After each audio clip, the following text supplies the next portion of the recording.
Welcome to NTD News Today. Here are today's top stories. President Donald Trump will host South African President Cyril Ramaphosa at the White House today. The two countries are seeking to ease tensions over trade and other issues. Former Congressman Gerald Connolly dies after a battle with cancer. The Virginia Democrat was 75 years old. Lawmakers worked throughout the night, once again trying to move Trump's big budget bill to the floor. And Speaker Mike Johnson is still working on a tax deal for Republicans from high-tax states that fiscal hawks can accept. We have new details. Lawmakers say Amazon is working to stop legislation that would bar the government from purchasing Chinese military-linked products. Our guest breaks it down.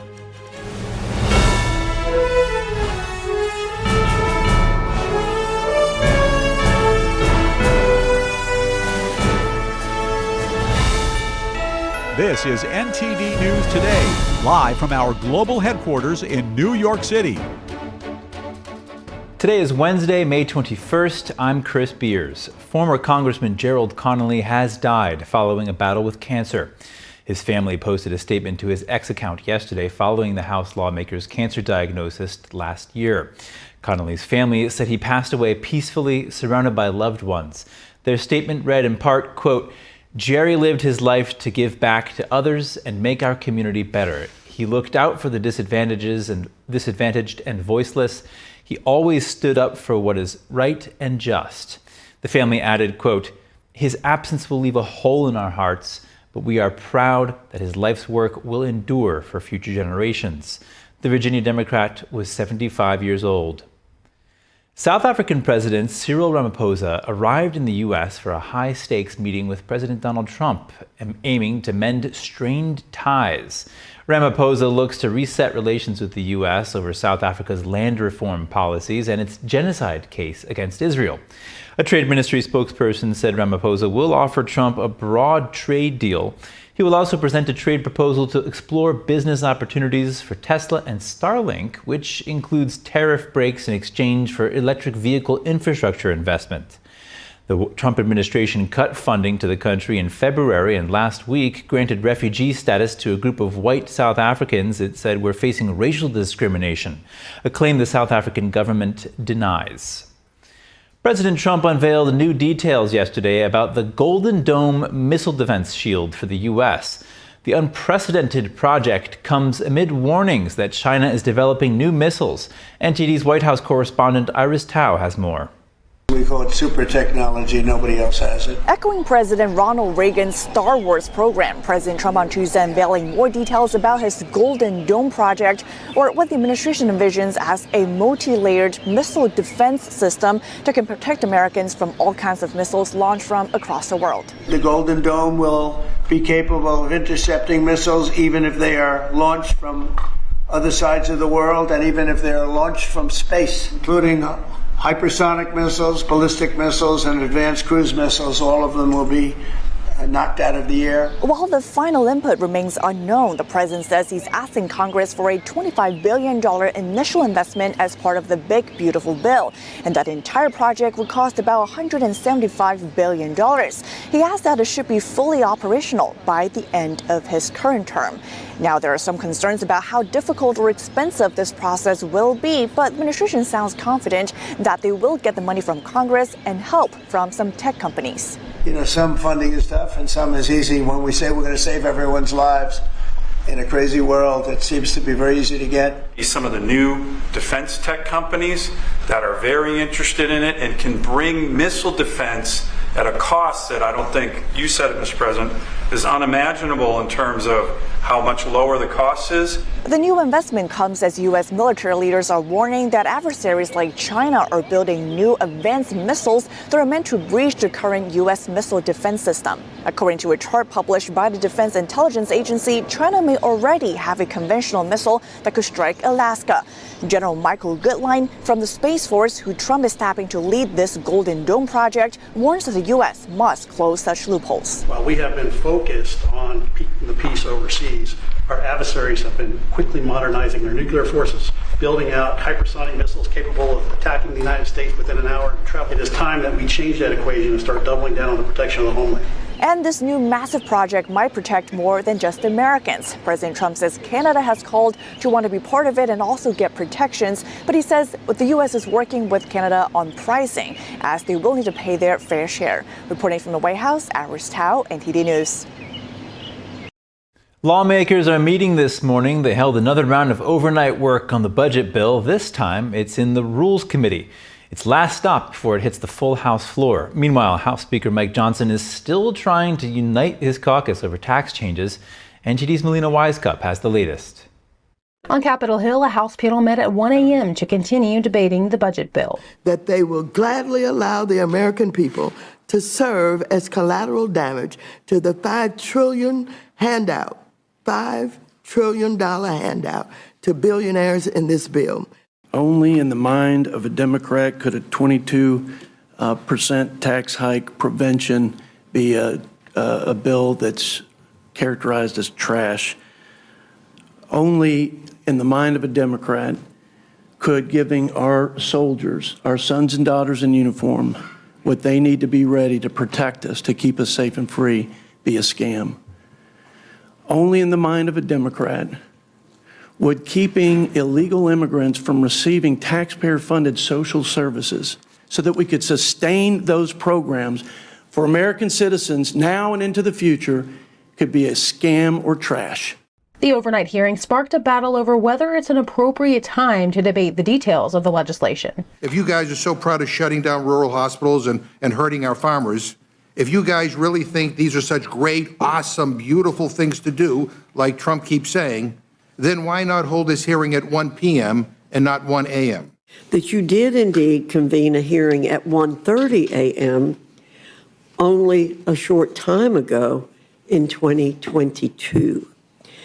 It was for an omnibus, in addition to a short-term CR. Once again, those who live in glass houses shouldn't throw stones. It comes as the House Speaker is still working out details in tax and savings to appease both wings of his party. Several Republicans from high-tax states want to raise the cap on state and local tax deductions. Are we tripling the SALT deduction for families with incomes of less than $400,000? We're increasing the child tax credit. We are increasing the standard deduction. After meeting with the Speaker last night, lawmakers signaled that a final deal is on the horizon. State and local tax deductions is an issue that Trump urged lawmakers to let go of. We don't want to benefit Democrat governors, although I would do that if it made it better, but they don't know what they're doing. Despite Trump's meeting with the House conference yesterday morning, some left convinced that the bill is still on shaky ground. The president, I don't think, convinced enough people that the bill is adequate the way it is.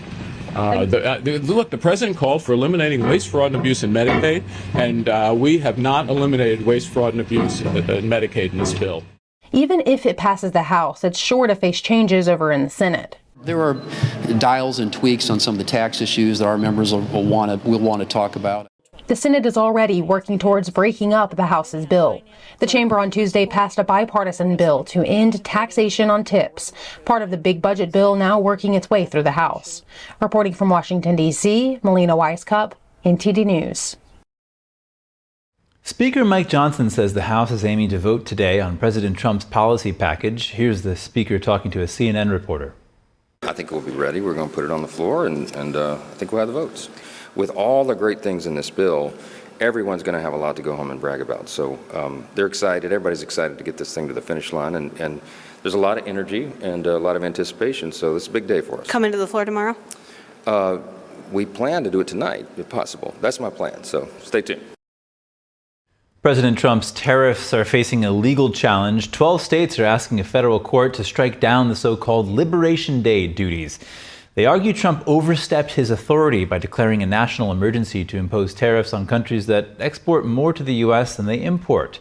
The lawsuit was filed by Democratic attorneys general from New York, Illinois, Oregon, and 9 other states. They claim Trump sought a blank check to control trade policy at his discretion. At the center of the case is the International Emergency Economic Powers Act, a law intended to address unusual and extraordinary threats to the country. The states argue that Trump misused that law to justify the tariffs. Trump has defended the tariffs, calling the United States' long-standing trade deficit a national emergency that has hurt American manufacturers. In response, the Justice Department says the lawsuit should be dismissed. It argues that states have not shown concrete harm. A former Ukrainian politician was shot and killed this morning outside the gates of the American school in Madrid. The 51-year-old father was reportedly dropping off his children. Authorities said Andriy Portnov was shot at 9:15 a.m. local time. Witnesses reported that he was shot several times by more than one shooter when he was getting into his car. The gunman then took off running. Portnov is an ex-politician closely tied to former Ukrainian President Viktor Yanukovych.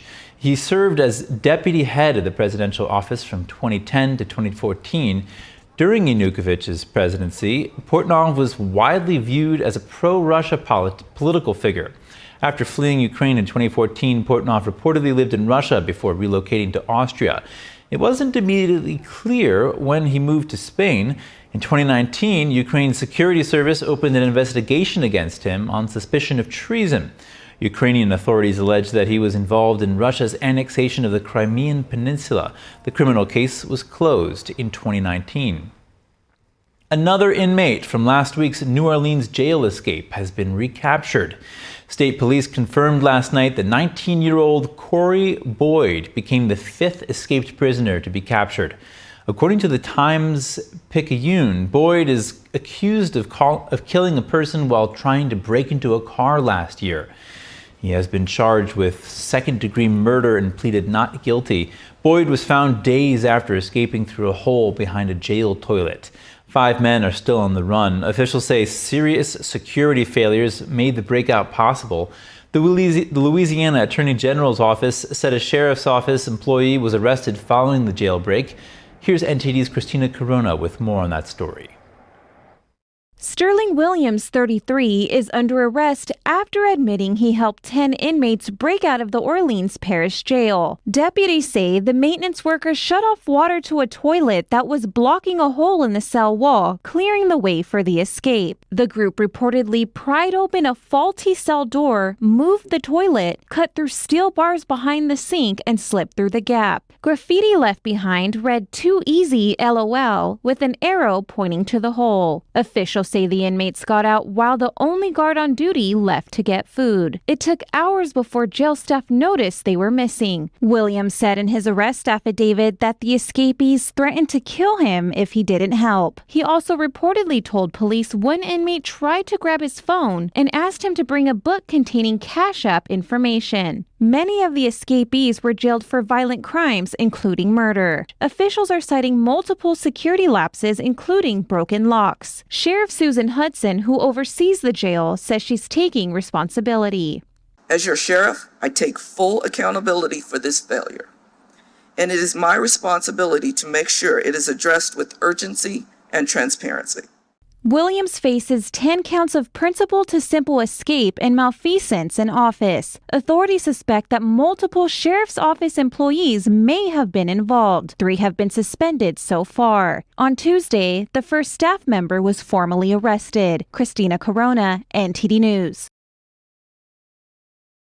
State lawmakers say Amazon is pushing back against efforts to block Chinese-made tech from government offices. In Tennessee and Texas, lawmakers are considering bills that would ban state agencies from buying products linked to Chinese companies. The Washington Examiner recently reported that Amazon, which sells many of those items, is lobbying hard to stop the legislation. But state lawmakers say the tech giant hasn't offered clear reasons for its opposition. In Tennessee, State Congressman Mark Cochran says Amazon has flooded the process with vague objections and questionable amendments, while staying silent on specifics. Amazon has invested heavily in the state and employs tens of thousands there, giving it significant political clout. But lawmakers say the public deserves answers if Amazon wants to protect Chinese-linked goods in U.S. government offices. Amazon did not respond to the Washington Examiner's request for comment. Evan Schwartztrauber, senior fellow at the Foundation for American Innovation, has been tracking this fight that we're talking about. He joins us now. Evan, welcome to NTD News Today. Why might Amazon be lobbying to stop the ban on government purchases of Chinese products? Yeah, thanks for having me. Chinese electronics are a huge part of Amazon's business. And while it may not be a death sentence for the company economically, if governments don't buy these routers, right, individual consumers like you and me would still have access under these bills. Amazon doesn't want to admit that they have this problem. It's a source of discomfort. It's arguably embarrassing for the company that they're so dependent on equipment that might pose a security threat to the United States. So I think that's why you're seeing them not really offer a good justification here, because there isn't one. It's not a good look for a US company to be so dependent on an adversary, so they'd rather just use vague justifications to try to kill the legislation than really deal with the issue at hand. Let's get into some of the details here. What Chinese products exactly is Amazon selling to US government agencies, and why should we be concerned about that? There's so many different products on the marketplace that are a source of concern for US security officials. One of them is wireless routers. A lot of Americans may be familiar with a company called TP-Link, and they think nothing of it. It's the most popular router on Amazon. That's a Chinese product, and there's legislation pending in the US Congress that would require the Commerce Department to study that for potential import restrictions rather. It's called the Routers Act. There's that product. There's a lot of others, whether it's laptops, speakers, et cetera, headphones that could be causing these security issues. You've seen governments around the world take action to address Chinese security threats, banning TikTok on government devices. This is really just a natural step in that direction. But Amazon's lobbying against it really kind of gives away their exposure in the People's Republic of China. So why is Chinese military technology still flowing through the U.S. government agencies? I mean, Chinese subversion tactics are a bipartisan issue, and the federal government, as well as state governments, have been taking action against other issues like this. Yeah, this is a widespread problem. And really, I think part of it is a lack of awareness on these issues. You know, for years, the US federal government was using drones from DJI. So this is not and DJI, of course, is a Chinese drone manufacturer, dominates the global market. This is not a problem unique to state and local governments, but they may have an information gap when it comes to some of the security concerns. The federal government probably has more information and has taken more steps at this point.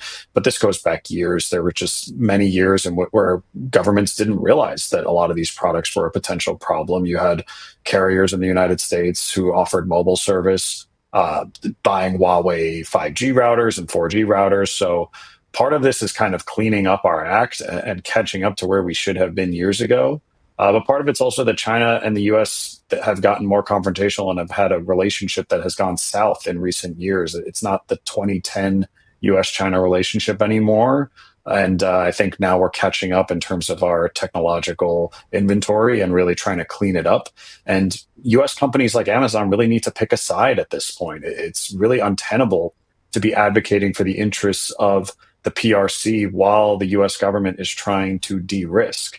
And it's not a good look for U.S. companies to essentially be lobbying on behalf of the Chinese Communist Party in state governments, which is what Amazon is doing in Tennessee, Texas, and elsewhere. Say a bit more about that. What exactly are they doing? What measures are they taking? In terms of the lobbying? Yeah, exactly. Yeah. Amazon's lobbying. Yeah, I think you've seen this across different companies. Microsoft and Nvidia are lobbying against AI export controls. You've seen a troubling dynamic where when companies become economically exposed in China and they are dependent on that exposure for market access and for significant portions of their revenue, they start to behave in ways that are troubling, right? You can't tell whether their ultimate loyalty is to the country where their headquarters is and the country where they ostensibly fly their flag, the US flag. They start to lobby as if they are lobbying on behalf of the Chinese embassy or on behalf of Chinese companies. And that's what you're seeing here with Amazon. You've seen it with Microsoft, Apple as well. Apple infamously lobbied against the Uyghur Forced Labor Prevention Act because the company might have been implicated with slave labor.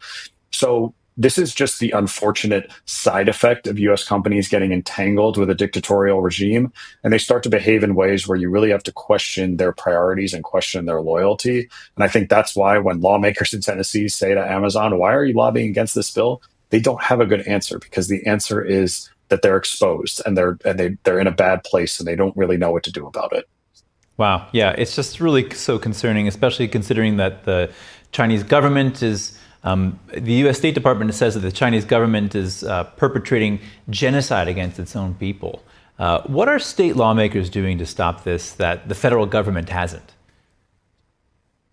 There's actually a decent amount of continuity across governments now. What the state government here is doing is sending a really important signal to the market that these products are unsafe. And the hope here is that while the government may have different levers that it can pull, right? The state government can use its procurement power to really send a message here. And hopefully that trickles down to the average US consumer. And then they say, well, wait a second, if this is not safe for lawmakers to use, then why would it be safe for me to use? So that's a really powerful signal that these state governments are sending. But we're seeing efforts really across state, local, and federal government to de-risk. So I wouldn't necessarily say that the federal government is a laggard here, but states have their own domains, they have their own governments. So we really want to see all 50 states, all the territories in the United States working alongside the federal government to de-risk. And I'm really glad to see Texas and Tennessee taking up this effort. I hope the other states are following in their footsteps. Evan, I mean, it looks like the tech industry is testing the limits of Trump's America First agenda. Do you think they'll get very far? It's a really good question. And you recently saw Nvidia open an AI center in Shanghai in China at the same time that Trump was striking deals in the Middle East to try to isolate China on AI. So these companies have a history of pushing the envelope and really not getting the message from Washington. And maybe it's not that they don't understand, it's that they're so exposed, that they're so dependent on China, that even when you have across administrations now, from the Trump's first administration to Biden to Trump again, you see this big push to de-risk technology, to prevent advanced AI technology from getting into Chinese hands. And sometimes companies act as if this is not happening. They act as if this is the world where, as long as we trade with China, they will liberalize. You mentioned that they're engaged in a genocide against the Uyghurs. That does not look like a country that is liberalizing because we trade with them. If anything, since China joined the World Trade Organization in the early 2000s, they have gotten more belligerent, more territorial, more aggressive towards Taiwan and in the South Sea. And people need to wake up. Companies need to stop acting as if the world hasn't changed. So I really do hope that the Trump administration will take strong action. They already have in many ways, but send a message to companies that you cannot say, oh, don't regulate me because we need to beat China in the race to AI, while helping China in the race to AI. And Nvidia, Microsoft, Amazon, they've all been guilty of this. So it's really time for them to pick a side. All right, Evan Schwartz-Strauber, Senior Fellow at the Foundation for American Innovation. Thank you so much.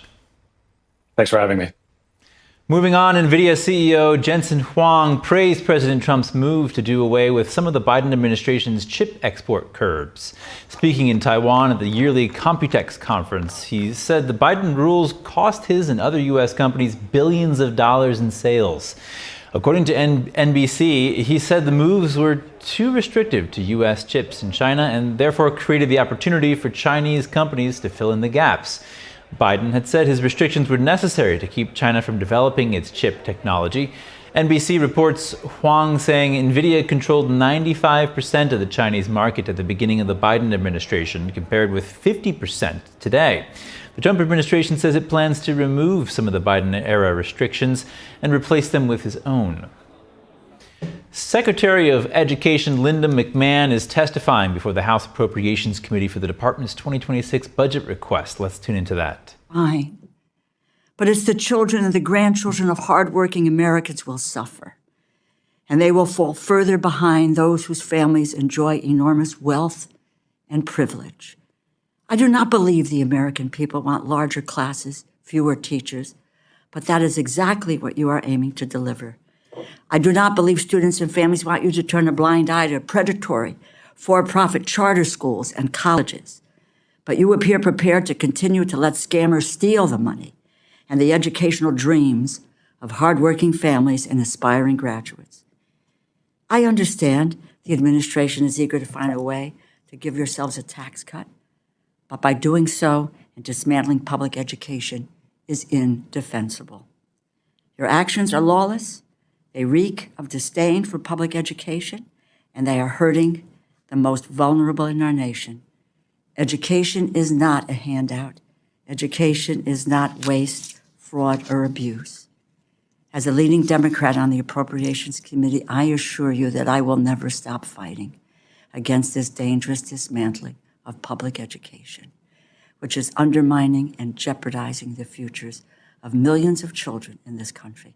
I look forward to your testimony, and I yield back. Thank you, Ranking Member, and I now would like to turn to our witness, Secretary McMahon, and you'll have 5 minutes to deliver your opening remarks. You've submitted written testimony. It will be included in the full record, but we do recognize you and look forward to your comments. Thank you very much. Chairman Adderholt, Ranking Member DeLauro, and distinguished members of the subcommittee, thank you for having me today to represent a department on a mission. Its final mission: to wind down the Department of Education responsibly, cut waste, and give education back to the states, parents, and educators, all in a lawful fashion. With your partnership, the fiscal year 26 budget will take a significant step toward that goal. We seek to shrink federal bureaucracy, save taxpayer money, and empower states, who best know their local needs to manage education in this country. We have reviewed our programs and identified spending that does not fulfill the mandate of trust the American people have placed in President Trump. We've reduced a department that was overstaffed by thousands of positions, cut old contracts that were enriching private parties at taxpayer expense, suspended grants for illegal DEI programs, and now are putting forward a budget request that reduces department funding by more than 15%. At the same time, we're working to make American education great again. In our conversations with governors, teachers, and parents across the country, we hear calls for accountability and more local control. That's our goal: to give parents access to the quality education their kids deserve, to fix the broken higher education industry that has misled students into degrees that don't pay off, and to create safe learning environments for our students. We're holding institutions to account when they facilitate discriminatory or hostile environments on campus. A level playing field with limitless opportunity is a vision I think we all can share. Our budget reflects this vision. Its cuts reflect a bureaucracy that is getting out of the way, and its continuations and increases represent smart spending that will help improve student achievement, not serve bureaucratic interests. Our goal is clear: make education better, fairer, and more accountable by ending federal overreach and empowering families, schools, and states who best know the needs of their students. I'm eager to partner with you to make this vision of the future a reality and to ensure every child is part of it. Thank you, and I look forward to your questions. Thank you, Madam Secretary, and again, we appreciate your attendance here today before the subcommittee. The latest National Assessment of Education Progress report, our results are quite honestly pretty unacceptable. Too many students have fallen behind in basic subjects, and they have not realigned learning loss during the time of the pandemic. For the sake of students and their parents, I appreciate your call for bold change. As we re-examine our approach to education, I think it's important to recognize that we can appropriately limit the federal role in education while continuing support in key areas. As I mentioned earlier, schools near military installations and under-resourced rural schools. Could you talk to us a little bit about the department's plan to refocus on the core educational achievement while reducing the bureaucracy overall? Sure. Well, I have, thank you very much. And I have really 3 priorities as the Secretary of Education, and that is to increase school choice, but I really want to focus everything we're doing, our competitive grants, on literacy. I think that is the absolute basis of what we need to do. We want to increase school choice for students so that we don't have children trapped in failing schools. And we want to return education to the states, and that's really our priority. So it's threefold and very simple. Let's focus on literacy. What we're seeing in those scores that you're talking about, Congressman Adderholt, is a failing of our students to learn to read. From first through third grade or pre-K into third grade, you're learning to read. And after that, you are reading to learn. And if you cannot read, you cannot learn. And that is one of the reasons, I believe sincerely, that we have seen such decreases or failing in our schools, because we are not teaching our children to read. We've lost the fundamental basics. And I want to see our schools return to the science of reading, which focuses on phonics, which focuses on understanding and fluency in reading. Because if we can get that right, I think we're going to see a great deal of improvement in our schools across our country. But we're not doing it. And I think there have been programs that have been tried with the best of intentions, but they've not succeeded. Here we are today with a Department of Education that was really stood up in 1980 by President Carter. We've spent over $3 trillion during that time. And every year, we have seen our scores continue to either stagnate or fall. It is clear that we are not doing something right. We need a change. We need a shakeup. We need to do things differently than what we're doing. And let's get back and focus on what was successful. Let's focus on our public schools as well as charter schools, as well as other schools that can deliver homeschooling. The president is absolutely focused on making sure that children have the right to an education that is best for them, and that parents should be deciding where their children can go to school and get the best education. They should have those opportunities, whether they're private schools, charter schools, public schools, homeschooling. They need to have the choice so that they can succeed. I believe that parents know what's best for their children. I think that parents working with local educators, with local superintendents, can develop those programs for schools which will deliver the best results. The president and I certainly agreed that the best education is that is closest to the child. Who better to know and understand what a child's needs are than that teacher working in the classroom, than that parent in cooperation with the teachers in that classroom to help understand what that child needs. So clearly, my focus is definitely going to continue on bringing education closest to the states. And I, like you, Ranking Member DeLauro, am a product of public school systems. My parents had dreams for me as well. I was an only child, and they really wanted to make sure that I went to college and had the opportunity for the American dream. So I appreciate very much that background and where you were coming from as well. Thank you very much. I noted earlier in my comments about 1/4 of the federal student loan portfolio is in default or late stage of delinquency. Borrowers who are very behind on their repayments would be in this category. Only about 4 in 10 borrowers are actually in repayment or current on their loans. And I think we need to be clear the impact of this situation was set in motion by the previous administration is both individual and corporate. Individuals across the country are at risk of damaging their own credit ratings and going into default. This kind of financial damage can be devastating to countless constituents across the country. And our country is at risk of losing billions of dollars because of the previous administration's disastrous messaging about loan forgiveness and repayment.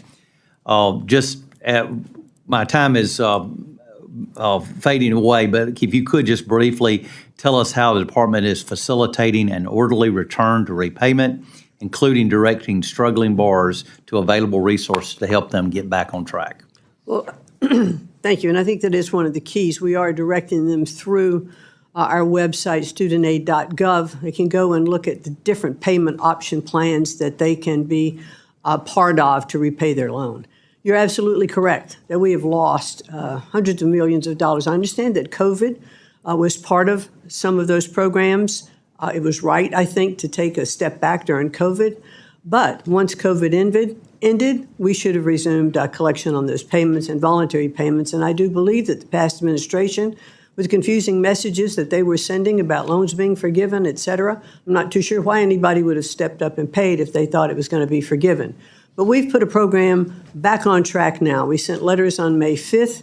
We're working through Treasury, through their collection efforts, to make sure that we have programs to collect that money. And I can report that today, since May 5th and those letters going out, we have now collected almost $100 million in back loans, some on a voluntary basis, and then some is we're restructuring the way those folks are going to be repaying their loans. So we're on the right track to, Okay, thank to you. get that. My time's expired, and like I said, every member will be recognized 5 minutes. I'm one to understand that there are sometimes the secretary can be finishing a question, and so I won't gavel down exactly 5 minutes, but I would ask you to be respectful of the chairman as I do this, to not go over too much. So when I start tapping, if you could start winding up, I would sincerely appreciate it. With that, Ranking Member DeLauro. Thank you very much, Mr. Chairman. I just might quickly make this comment, Madam Secretary. The state and local taxes today overwhelmingly pay for education in this country. Madam Secretary, you testify that we should not, quote, spend money without correcting underlying problems. That's what I love about serving on the Appropriations Committee. We're delivering appropriations to correct underlying problems. We have a nationwide psychologist, counselor, social worker shortage in our schools, which is why this subcommittee worked with Secretary DeVos to create new school-based mental health grants, bipartisan grants funded by Congress for years, the very grants that you canceled on the eve of the National Mental Health Awareness Month. What is the, quote, underlying problem you thought we were not correcting when you canceled $1 billion in grants to train and increase school-based mental health professionals nationwide? Well, thanks very much for the question. I think when we look at mental health nationwide, it undertakes many particular facets. We have to understand in the communities, I do realize that there are shortages of teachers, there are shortages of healthcare workers. But I think what we need to focus on is what are the needs of the community? How can they best be served? Mm-hmm. And so we want to make sure that we have healthcare professionals in place. But what we were finding was there were a lot of instances where the money was not being used really for healthcare programs. But I think if we are looking at healthcare, we would look more, I think, at funding locally so that those people can be brought in. Excuse me for interrupting because the chairman has talked about time, but it would then be very happy if you could provide to us. One of the things we can't seem to get any information on is why the programs were canceled, what criteria was used in order for you to say yay or nay to a program. So that information would be enormously helpful. I would just think, I don't know, but I know the state of Wisconsin here had multiple grants canceled that have reduced the ratio of mental health professionals to students by more than 10%.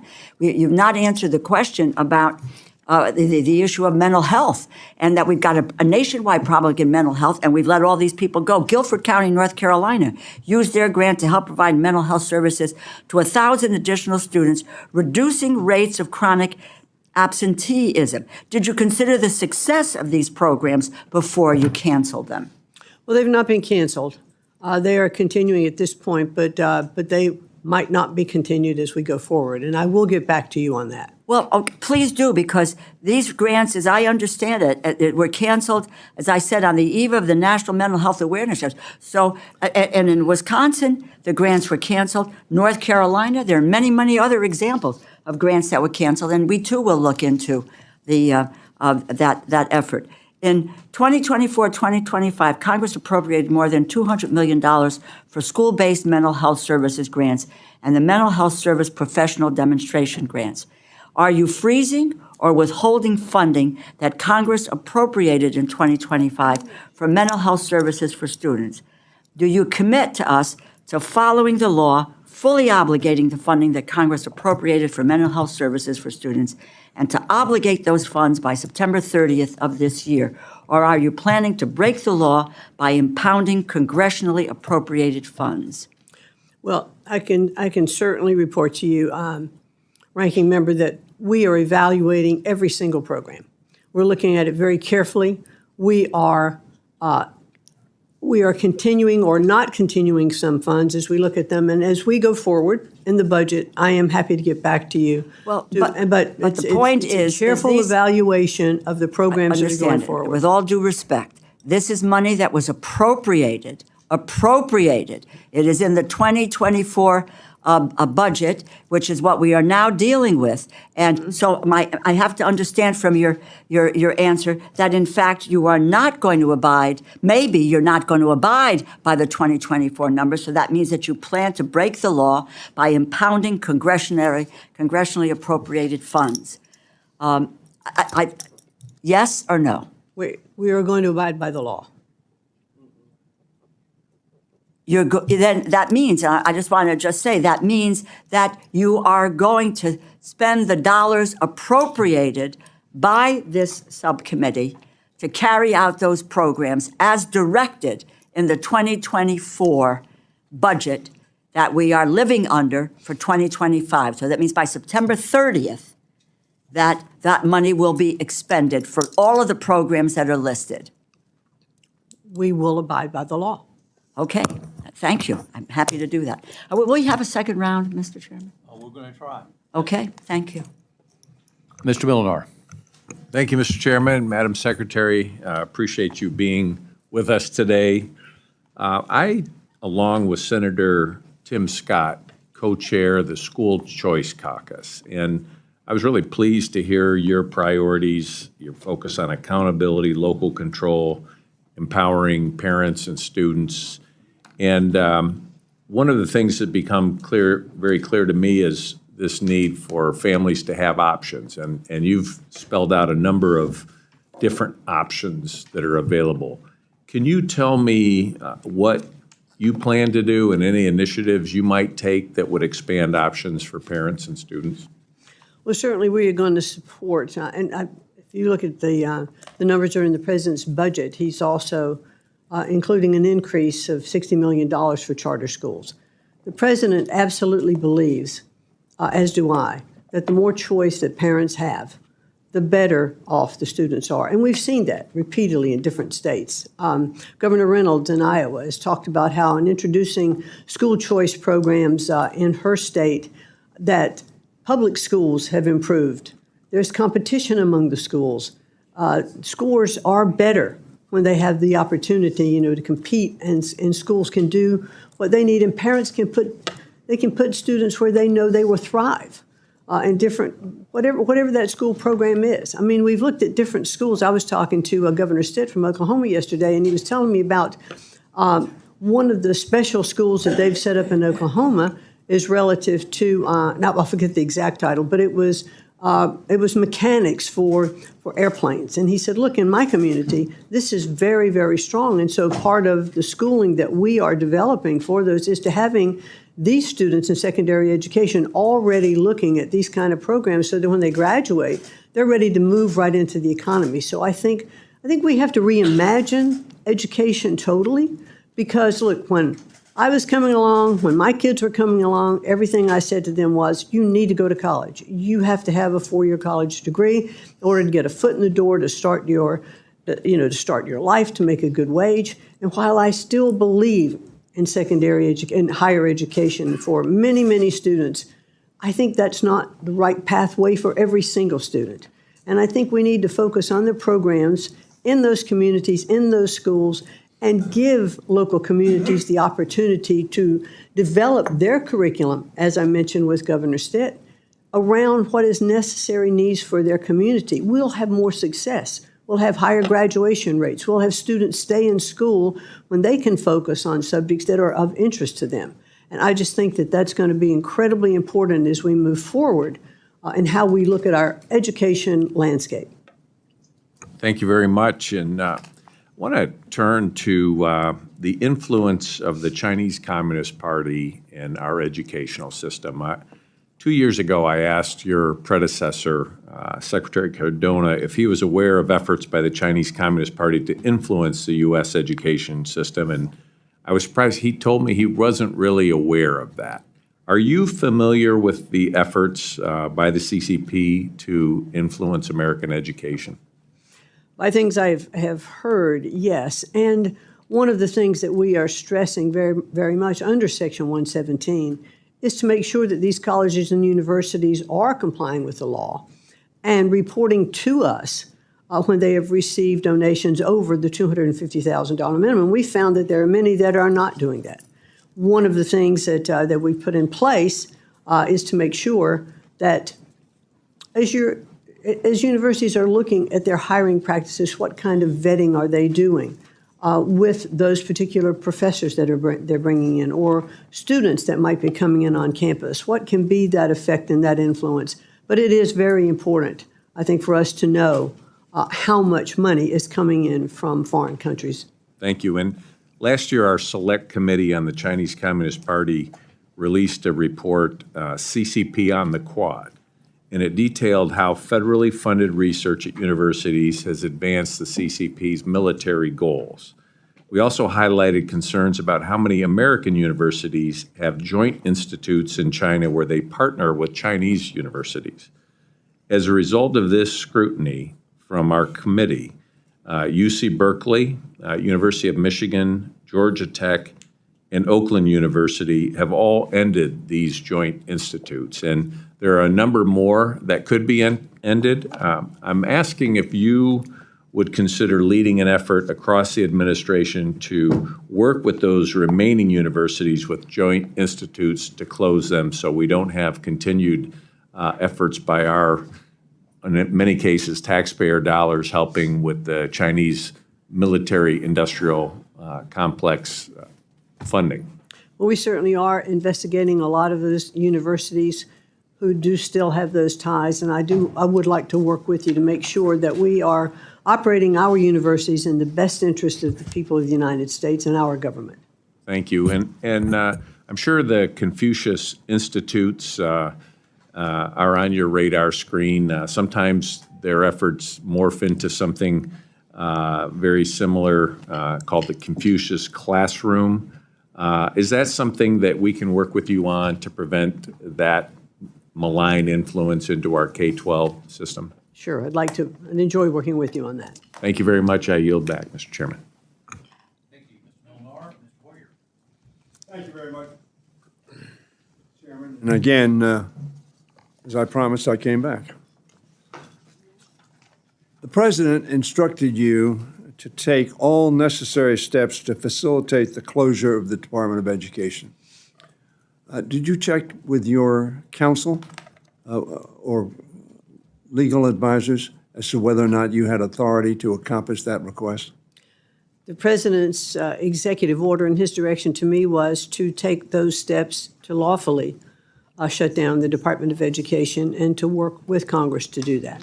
I understand what you said, but his quote was, take all necessary steps to facilitate the closure of the Department of Education. It was not, as you suggest, from the reading of his quote and his executive order,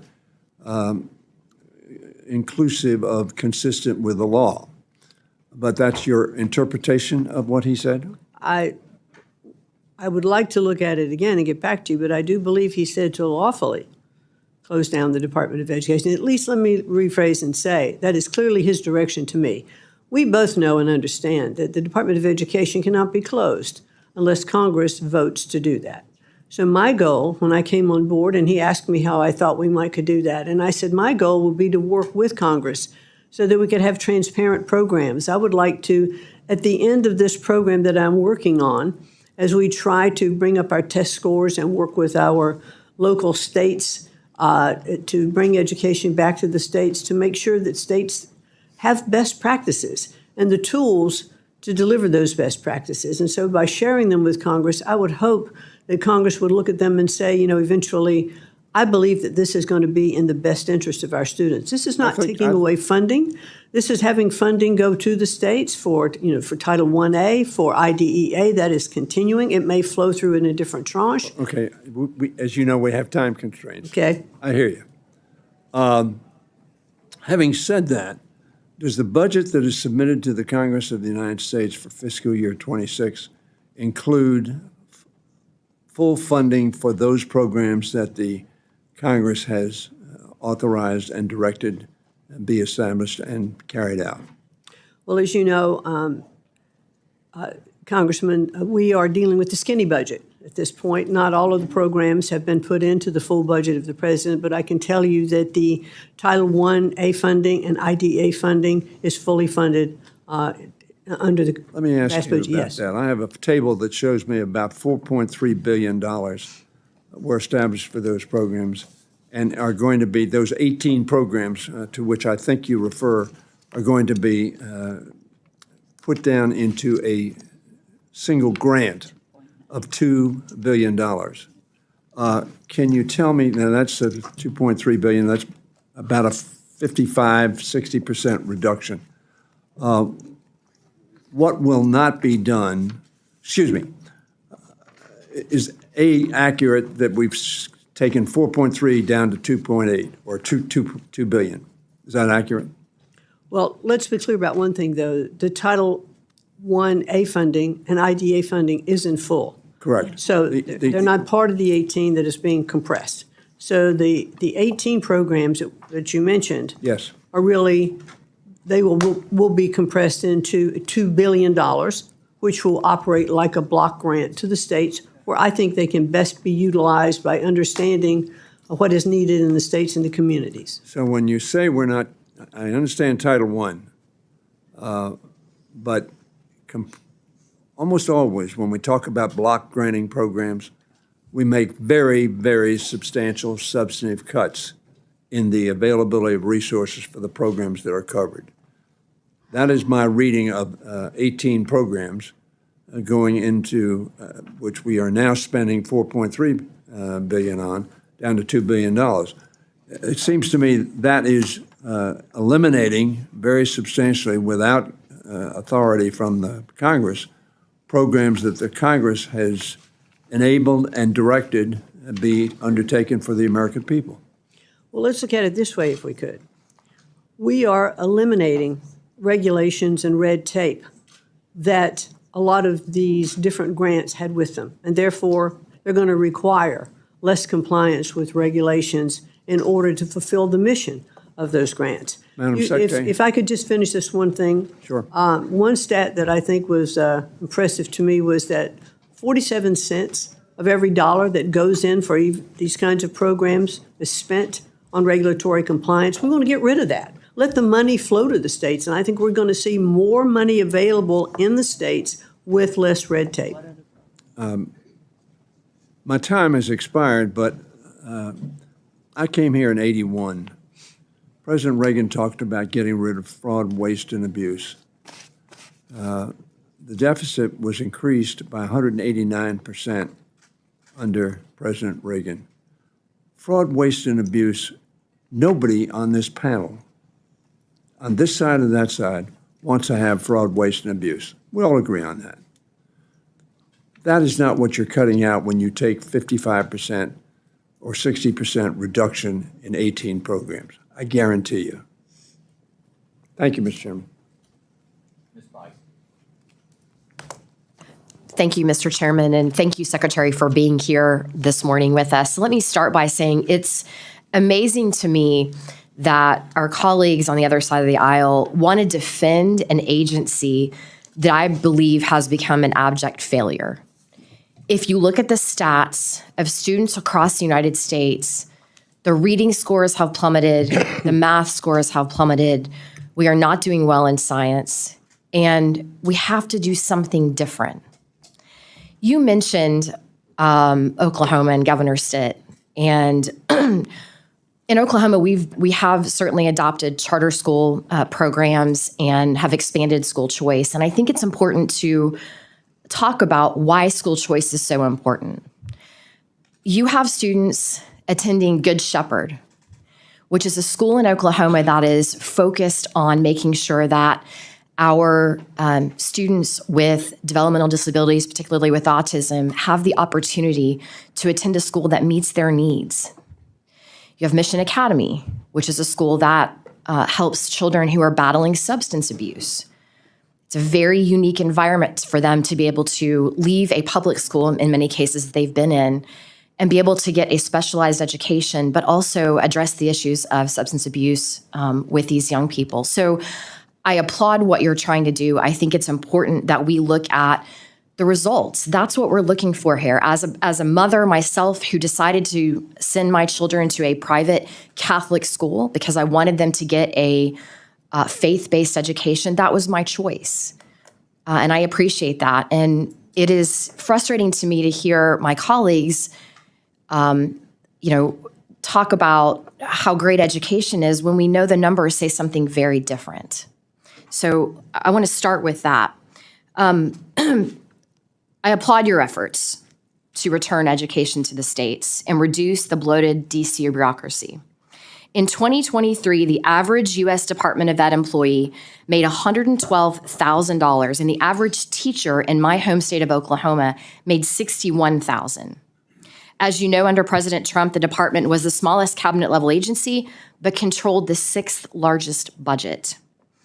I would like you to, maybe in more detail, describe some of the reforms you're implementing to cut waste, fraud, and abuse at the department and return education to the states. And particularly, I want to make it very clear, you said something in a previous response that I think is worth noting, and that is you are not eliminating Title I-A funding and you are not eliminating IDEA funding, which is important to students and families in my state. But can you elaborate a little bit on what you're looking at restructuring for the Department of Ed?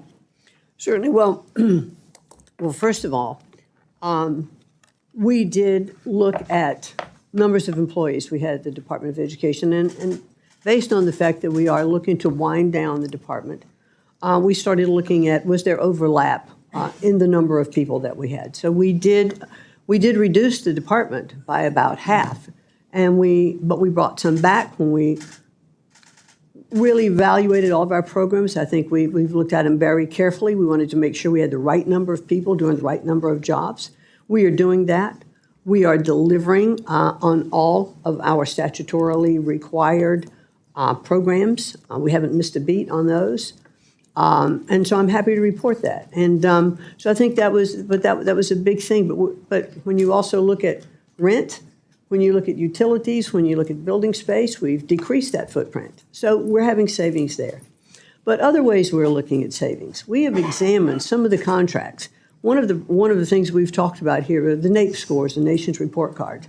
And I want to assure everyone the NAEP scores are going to continue. The contracts are in place to take us through the next 4 or 5 years. It is important to have a national report card. But what we found out in looking at all of the IES contracts was that we were spending about $1 billion a year on programs and contracts and surveys and research that stayed on the shelves in schools. Teachers didn't use them. Other superintendents didn't use them. So we've taken a good close look at that, and as we enter into the new contracts, we've cut that by over 40% already. So that is one big cost savings, and those are the kinds of things we're doing. We're taking a look at what has just been kind of status quo. We can no longer have status quo. Thank you for that. And one quick other point I want to bring up, and I don't think we have time for a full response, but under the Biden administration, there were 2,500 anti-Semitic incidents on college campuses and K-12 schools. I have a friend who lives here in the Washington, D.C. metro area. His daughters were attending a public school. They are Jewish. They were targeted by other students. The public school did nothing. And they were forced to remove their children from that public school and put them in a private school. So I hope you will continue to fight to stand up for our friends so that they don't continue to see this anti-Semitic rhetoric across the country in schools. So with that, Mr. Chairman, I yield. Mr. Pocan. Thank you, Mr. Chairman, and thank you, Madam Secretary. No, I think it's my question time, if I can. They'll start the clock. I just don't want to lose my clock. Oh. And if we could do short-term answers rather than long-term ones too, that'd be helpful. Just because I got a lot I'd like to talk about. Let's talk about waste, fraud, and abuse a little more about DOGE. So you fired 1,300 people. Another 600 people took Elon Musk's deferred resignation offer. Did you fire the people or did DOGE fire the people? I'm not completely clear on that. Most of that restructuring happened under the acting. Short-term, did you fire or did DOGE fire? Well, I'm going to tell you who I fired. I know, but that's why I'm trying to get short-term questions. It's short-term one or the other, right? You're using our time. Yeah. So most of that was done before I came on board. However, the decisions in the department I run I run the department. Doge does not run the Okay, department. so you didn't answer the question. Did you fire them or did Doge? It's real simple. A good majority of that happened before I came on board. Okay, by a good majority, 2/3, 3/4? But yes, I'd say. Okay, fair. Okay. And how many times did you meet with Elon Musk I've about met firing? with Mr. Musk probably 3 to 4 times now, Okay, not including when I was on the transition committee and had several opportunities to speak with him. sure. And then if I understand it right, on your Department of Education employee roster, you have right now at least is about 16 Doge employees. Is that correct right now, working with you? I can get back to you to the exact number. I don't think it's that high, but we Okay. do have, they are employees. Those that we have are employees of the federal And government. when you did their background checks to see how they're qualified about education, how many had undergraduate degrees and how many had graduate degrees in I education? can get back to you on that. Okay, so you don't know offhand? No, Did you ask that question? no. No, okay. Did you ask if any of them were teachers previously? I did not interview those people that are part of the Okay. Doge group. And did you ask if any of them worked in schools? Did you know if they were Actually, I had a asked? conversation with one of them yesterday who did have a background in education, technology education, and had worked across several different aspects and was really schooling me a little bit on some of the AI things that we could bring in. So one of them had a good background, good. Any of them work in universities that you know of prior? I don't know. Okay. Fair enough. So part of my concern is, I know yesterday there was this big splash, Elon Musk is stepping back. We call that horse hockey where I come from, right? We know it's not real. He's in the back closet. I understand you guys don't want his, front and center, but he's still in the room. And he's still making a lot of these decisions. And that's the real problem that I have is, you've got a bunch of folks that he brought in that you've admitted you didn't hire, you don't know their backgrounds if they have anything in education, yet they're helping you fire half of your employees right now. And I'm really concerned about that. Do you know if any of them have requested or gained access to any sensitive data held by the department, including student loan borrower data? Well, as government employees now, they have been vetted through the same process than any other government employee would. And so what access would be granted to other government employees they have. That's fine. And then do you know the number of people that you've had to reinstate of those fired? It's about 74. About 74. So how did that happen? Because, I've been an employer for 37 years. The dumbest thing I could possibly do is fire someone just to rehire them, right? Because you've given them no job security. It's like beyond stupid, right? Not saying that because you didn't do it. Clearly, it sounds like this is from Elon Musk. But how did that happen that people got fired and no one thought of you might need them in your department? Some of that did happen when I returned. Okay. Now, I was in the private sector. I have done restructuring in firms, and it's painful to do that. Yeah. But And fire people to rehire them? Well, here's the thing. Like usually that's not a strategy. When you are restructuring a company, you hope that you're just cutting fat. Sometimes you cut a little in the muscle, and you realize it as you're continuing with your programs, and you can bring people back to do that. Yeah. So Or that's you what can we plan did. ahead and not fire people to rehire them, right? That would be another strategy that I think is more often used. Would you agree? Well, I'm saying that I have been on both sides of that coin, and I found them both to be effective. Okay, interesting. We have a different perspective on that, but maybe the world of all-star wrestling is different than my world of business to business. You talked about, and I agree with you, about contracts enriching private contractors at public expense. Does Elon Musk have any contracts with the Department of Education? First of all, I just It's need a simple question, please. This is my time. I have 38 seconds, please, Well, Madam I don't know Secretary. if he does or not. You don't know if Elon Musk has any contracts in your department, and you've met with him multiple times? Elon Musk doesn't have contracts in my department. So Department of Education, there are no contracts with any Elon Musk company. That's what I'm asking. Not to my knowledge. Okay. All right. You want to check a blue card real quick, or are you pretty sure of that? I said not to my knowledge. Okay. If I find out differently, I'll be happy to get back to you. All right. And just in the last few seconds I have, just real quick on private schools getting public dollars, just so you know, something like 3/4 of the students that wind up going into those schools already attend those schools, and they're getting tax money. So if we get rid of the Department of Education, should we put the private voucher program under Ways and Means because it's really more of a tax benefit than an education benefit? Well, I'm happy to get back to you on that as to how we restructure the Department of Education going forward and how those programs are handled. Great. Appreciate it. Thank you, Madam Secretary. You're welcome. Mr. Moore. Thank you, Mr. Chairman, and thank you, Madam Secretary, for being here. Typical line of questioning. Someone's a little obsessed with one guy. That's interesting. It's every hearing now. So thank you so much for being here. I did want to, just for the committee, highlight a program that I stood up in the state of West Virginia. It's called the Hope Scholarship Program when I was state treasurer of West Virginia. It was actually one of the most expansive ESA programs in the country. We offered our per-pupil student funding formula, state money obviously, to children that decided to leave the public education system. And this has been a tremendous win for the state of West Virginia. They can either choose homeschool or they could choose some private school institution.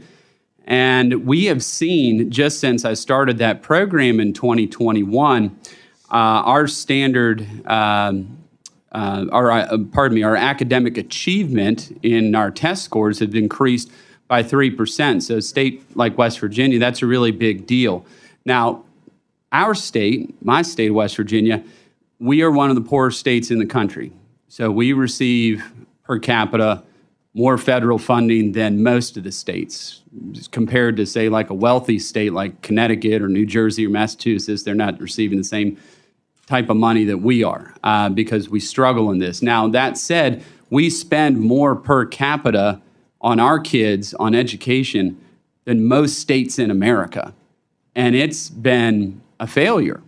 And ever since the Department of Education has been instituted, we've seen academic achievement just plummet. Year after year, every year, it gets worse. Now, one of my questions for you is, as you talk about national school choice, which I am a huge advocate for, how would you see the states being able to access those federal dollars? For example, the Hope Scholarship Program, which is obviously a law at the state level. How could we pull down those federal dollars to have those students that have elected for school choice to be able to have access to those as you start to, God willing, wind down this department and return education to its rightful position back to the states? Well, thank you very much. And I certainly agree that states should have the opportunity to do that. What we are looking at more, and as we discussed a little bit before, in winding down some of the programs and doing block granting to governors of states to take a look at some of the programs that they need to fund. And I have talked to so many governors who have said that they would welcome the opportunity to have funds block granted to them because they know what's best for their state. They know, working with the local superintendents, what is needed. So if the money was block granted with fewer strings, less regulation for those governors, they've indicated how successful they believe they would make their states. Now, I'm the first one to admit some governors are going to do a better job at this than others. Some state superintendents are going to do a better job than others. But look at some of the programs you've already talked about. The Hope Scholarship Program, programs in Oklahoma, some of the programs in other states as well. These are done by innovative governors and innovative superintendents. This is not the Department of Education coming in and say, hey, you ought to try this, you ought to do it. No, it's because these people in these states look at their programs and look at what they need, and they'll allocate that money here. If a grant comes with strings that say you have to spend the money here, and the governor says, man, if I just had that money and I could put it over here, I could have a lot more effect. Or that state superintendent, that chief of education working with the students. I want to give them that opportunity. The president wants to make sure that governors and states have the opportunity to compete with one another, but to service the people in their state the way that they see best.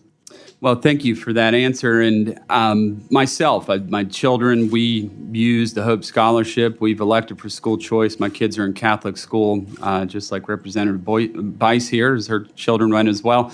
But it's not so much about my kids that I want to highlight, but in the southern coal fields of West Virginia, we've had children driving with their parents an hour, hour and a half to just be able to access better educational opportunities and outcomes for their kids.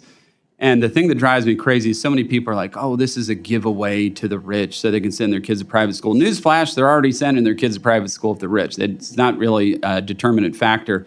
This is going to raise a lot of families, to me, out of poverty and give them choice that they would otherwise not have. So please, anything you can do to help us be able to have access to those federal dollars for these school choice programs at the state level would be hugely beneficial. And I yield back. Thank you, Mr. Moore. Ms. Frankel. Thank you. Welcome. I'm going to just start by saying I'm going to echo my ranking member here, how deeply troubling it is that the Trump administration is dismantling the Department of Education, an agency that was established by Congress, and you're blatantly disregarding the funding priorities we set in the 2025 budget without our consultation or agreement. I'm going to move on. I speak to you today, not just as a member of Congress, but I'm also a mother and a grandmother, and I share the values of millions of Americans who believe that educating our children is one of our most sacred responsibilities. So I have a few questions. I'm going to help answer them, and then I have a big one for you at the end. So my first question to myself is, why should we have a strong public education system?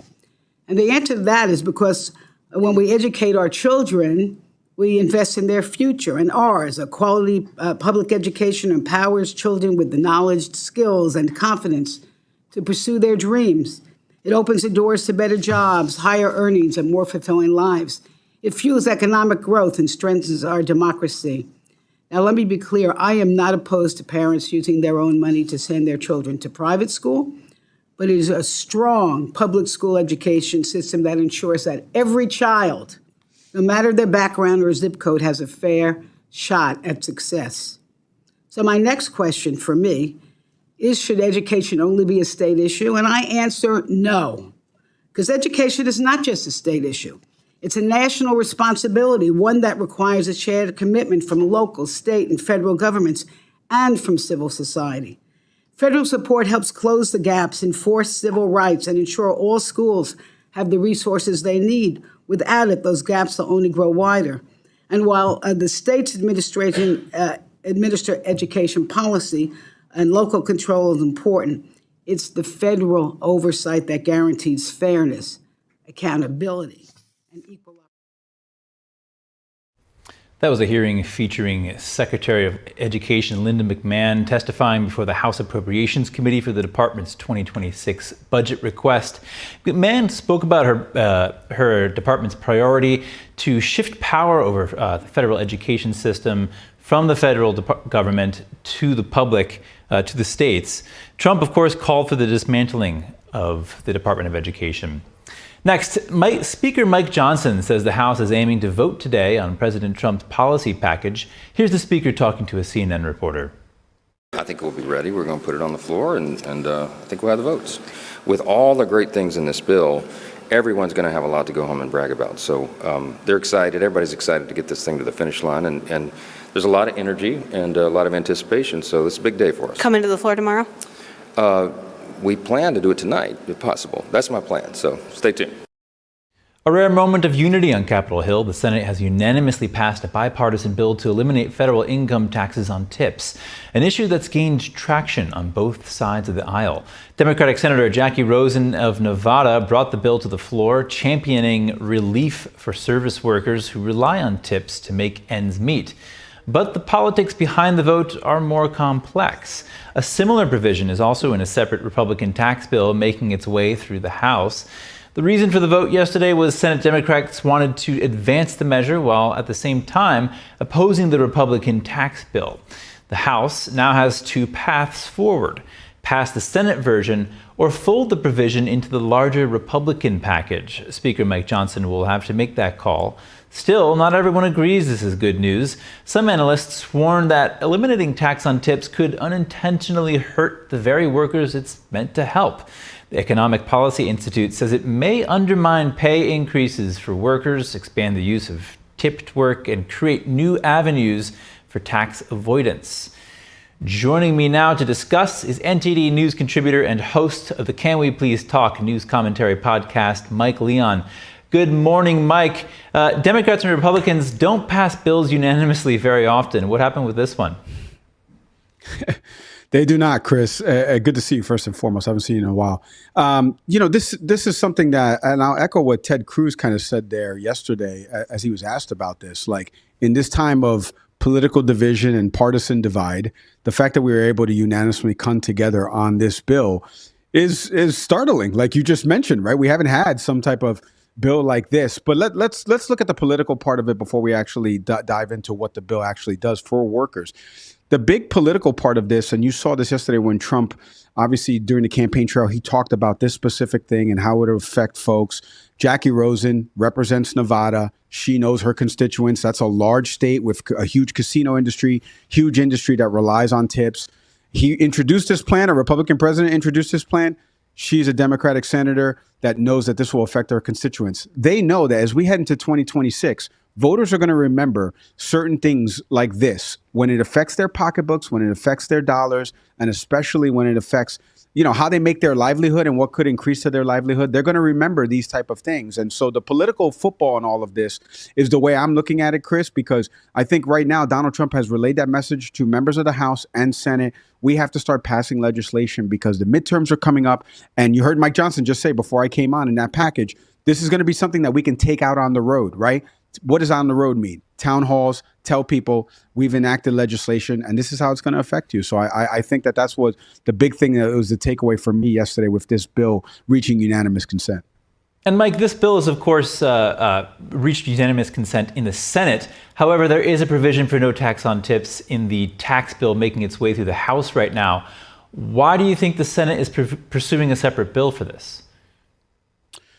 Well, I think just look at who, again, introduced it. Jackie Rosen, right? Democratic senator. You mentioned it before I came on, Chris, right? That the Democrats want to kind of push this bill through so that way they can champion the part of it that, hey, we actually were the ones that kind of thought of this, even though we all know on the campaign trail, Donald Trump was the one that obviously enacted this. So it'll be interesting to see how this plays out because, like I said, it does go to the House for a vote. Speaker Johnson obviously is trying to pass the one big beautiful bill.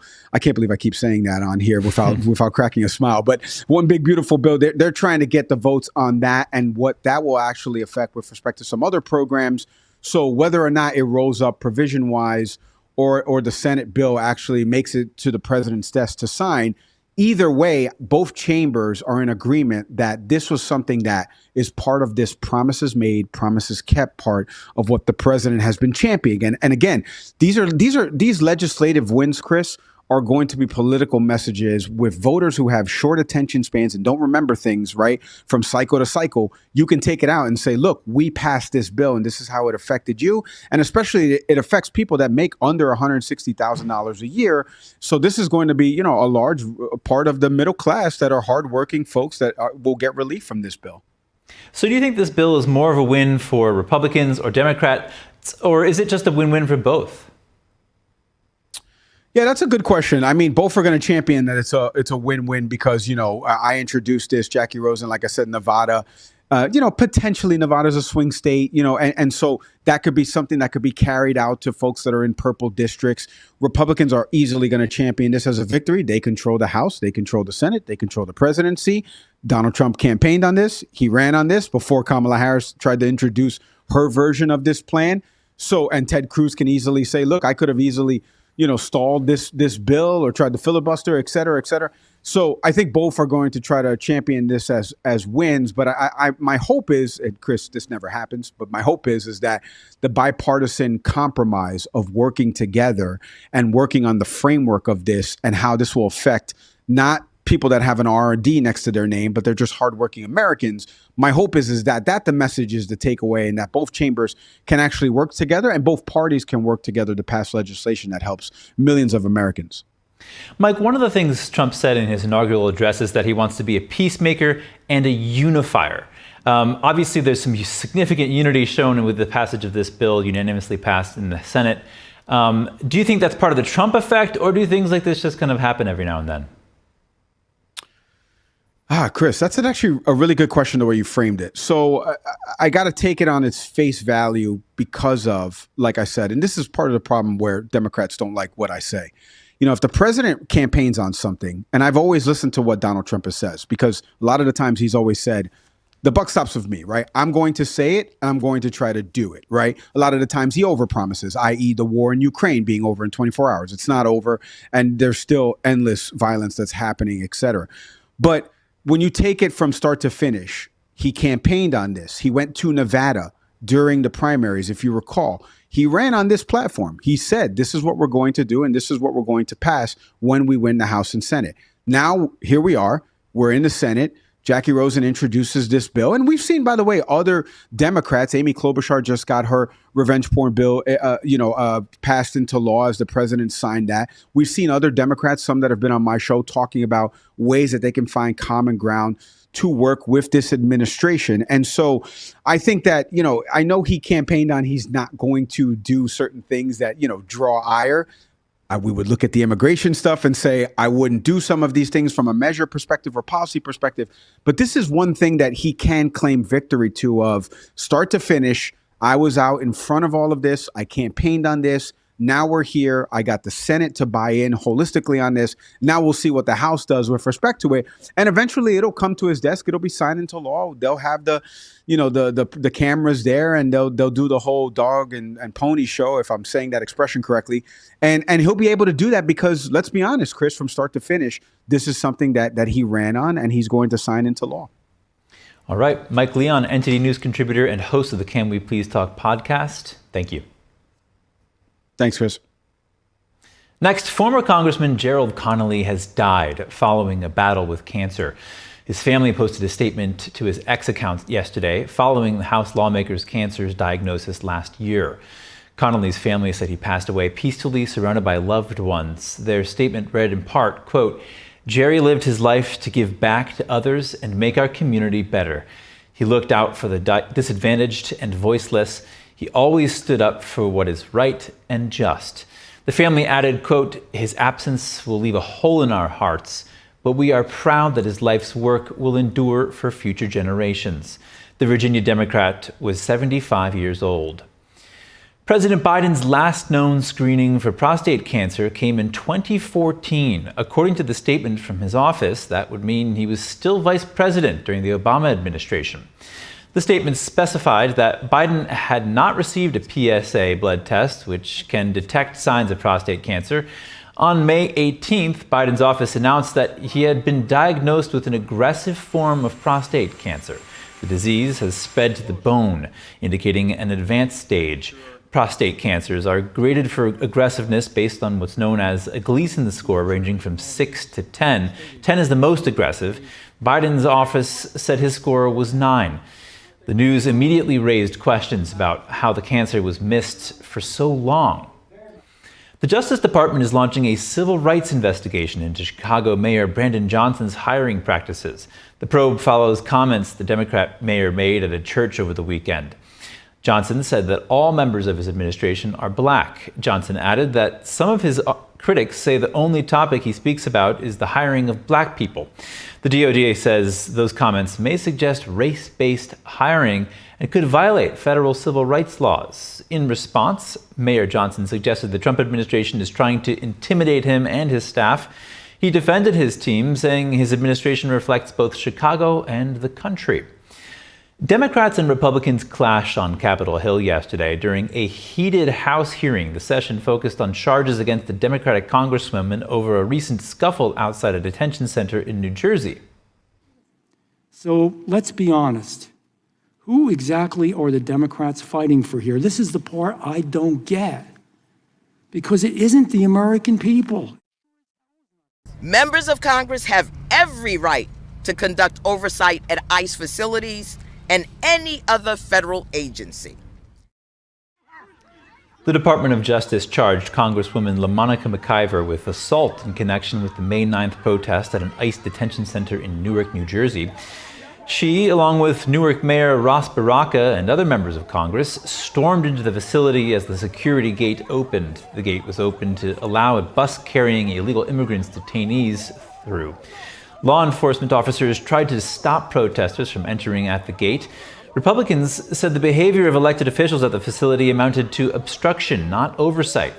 Congressman Jeff Van Drew commented that the facility was filled with illegal immigrant criminals charged with offenses ranging from rape to murder. An illegal immigrant from Ecuador accused in a deadly DUI crash has been arrested by Immigration and Customs Enforcement.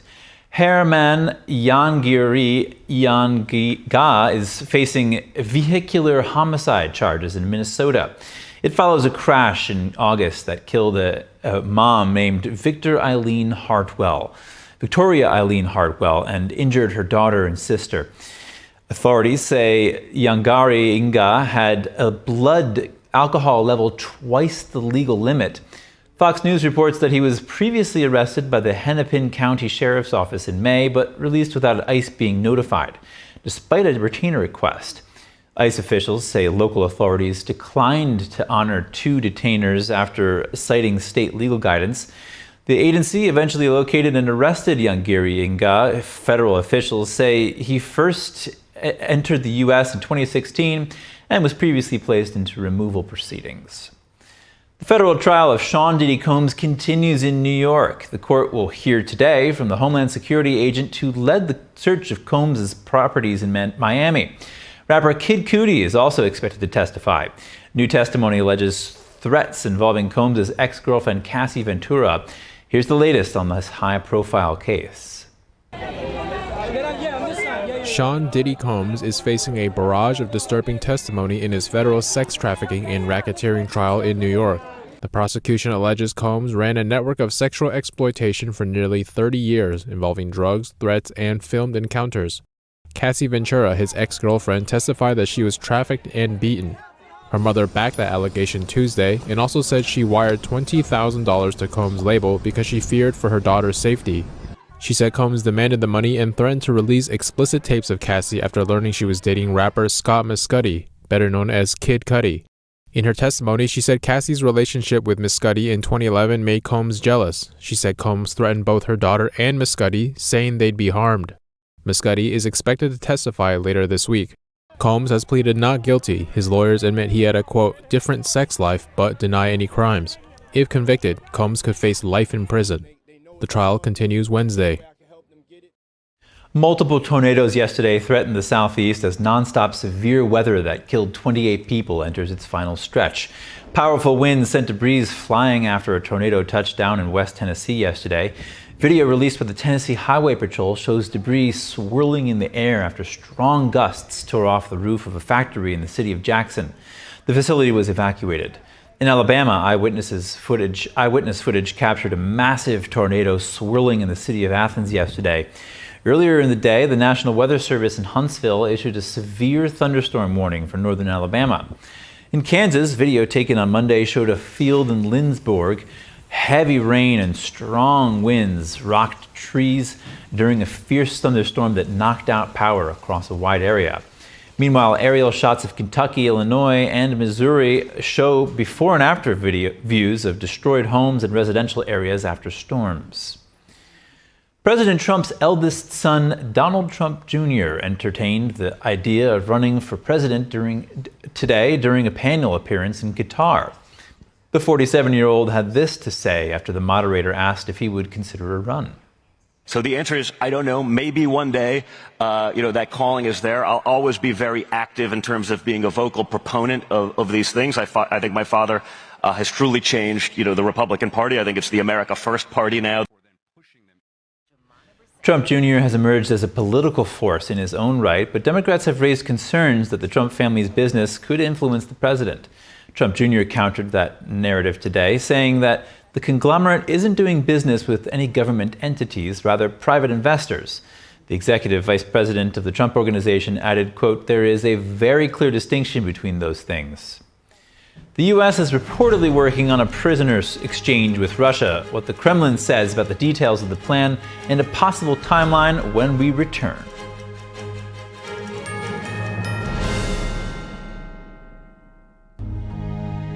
So at the age of 5, I was sexually molested.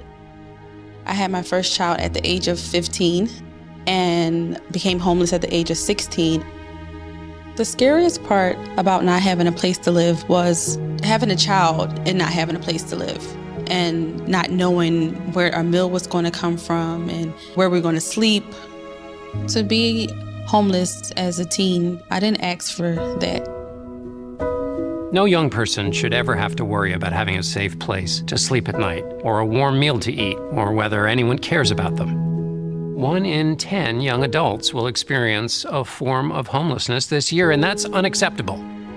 But the good news is there is an organization making a big difference, Covenant House. Call or go online now. For a gift of only $19 a month, just 63 cents a day, you can provide hot meals, safe shelter, medical care, and love to more than 2,000 young people who sleep at a Covenant House every night. For over 50 years, Covenant House has been helping youth in crisis.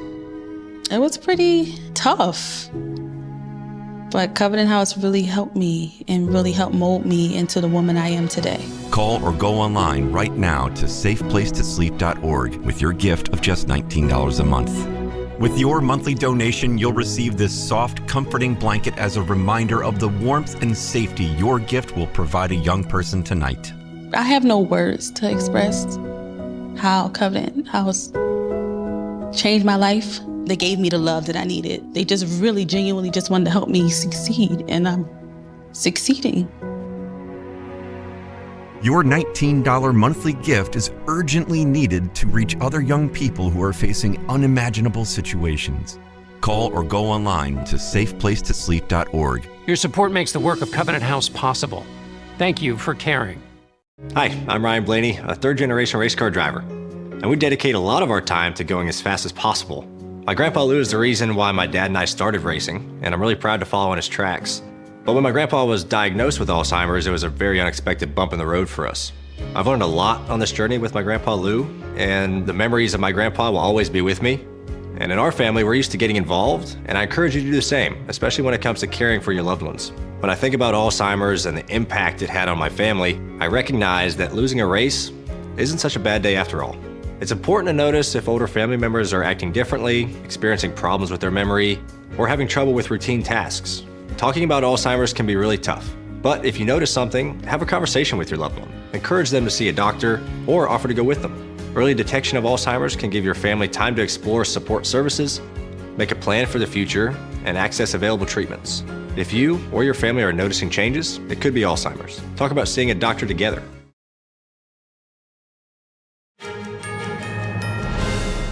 Welcome back. Defense Secretary Pete Hegseth has ordered a comprehensive review of the chaotic U.S. military withdrawal from Afghanistan in August 2021.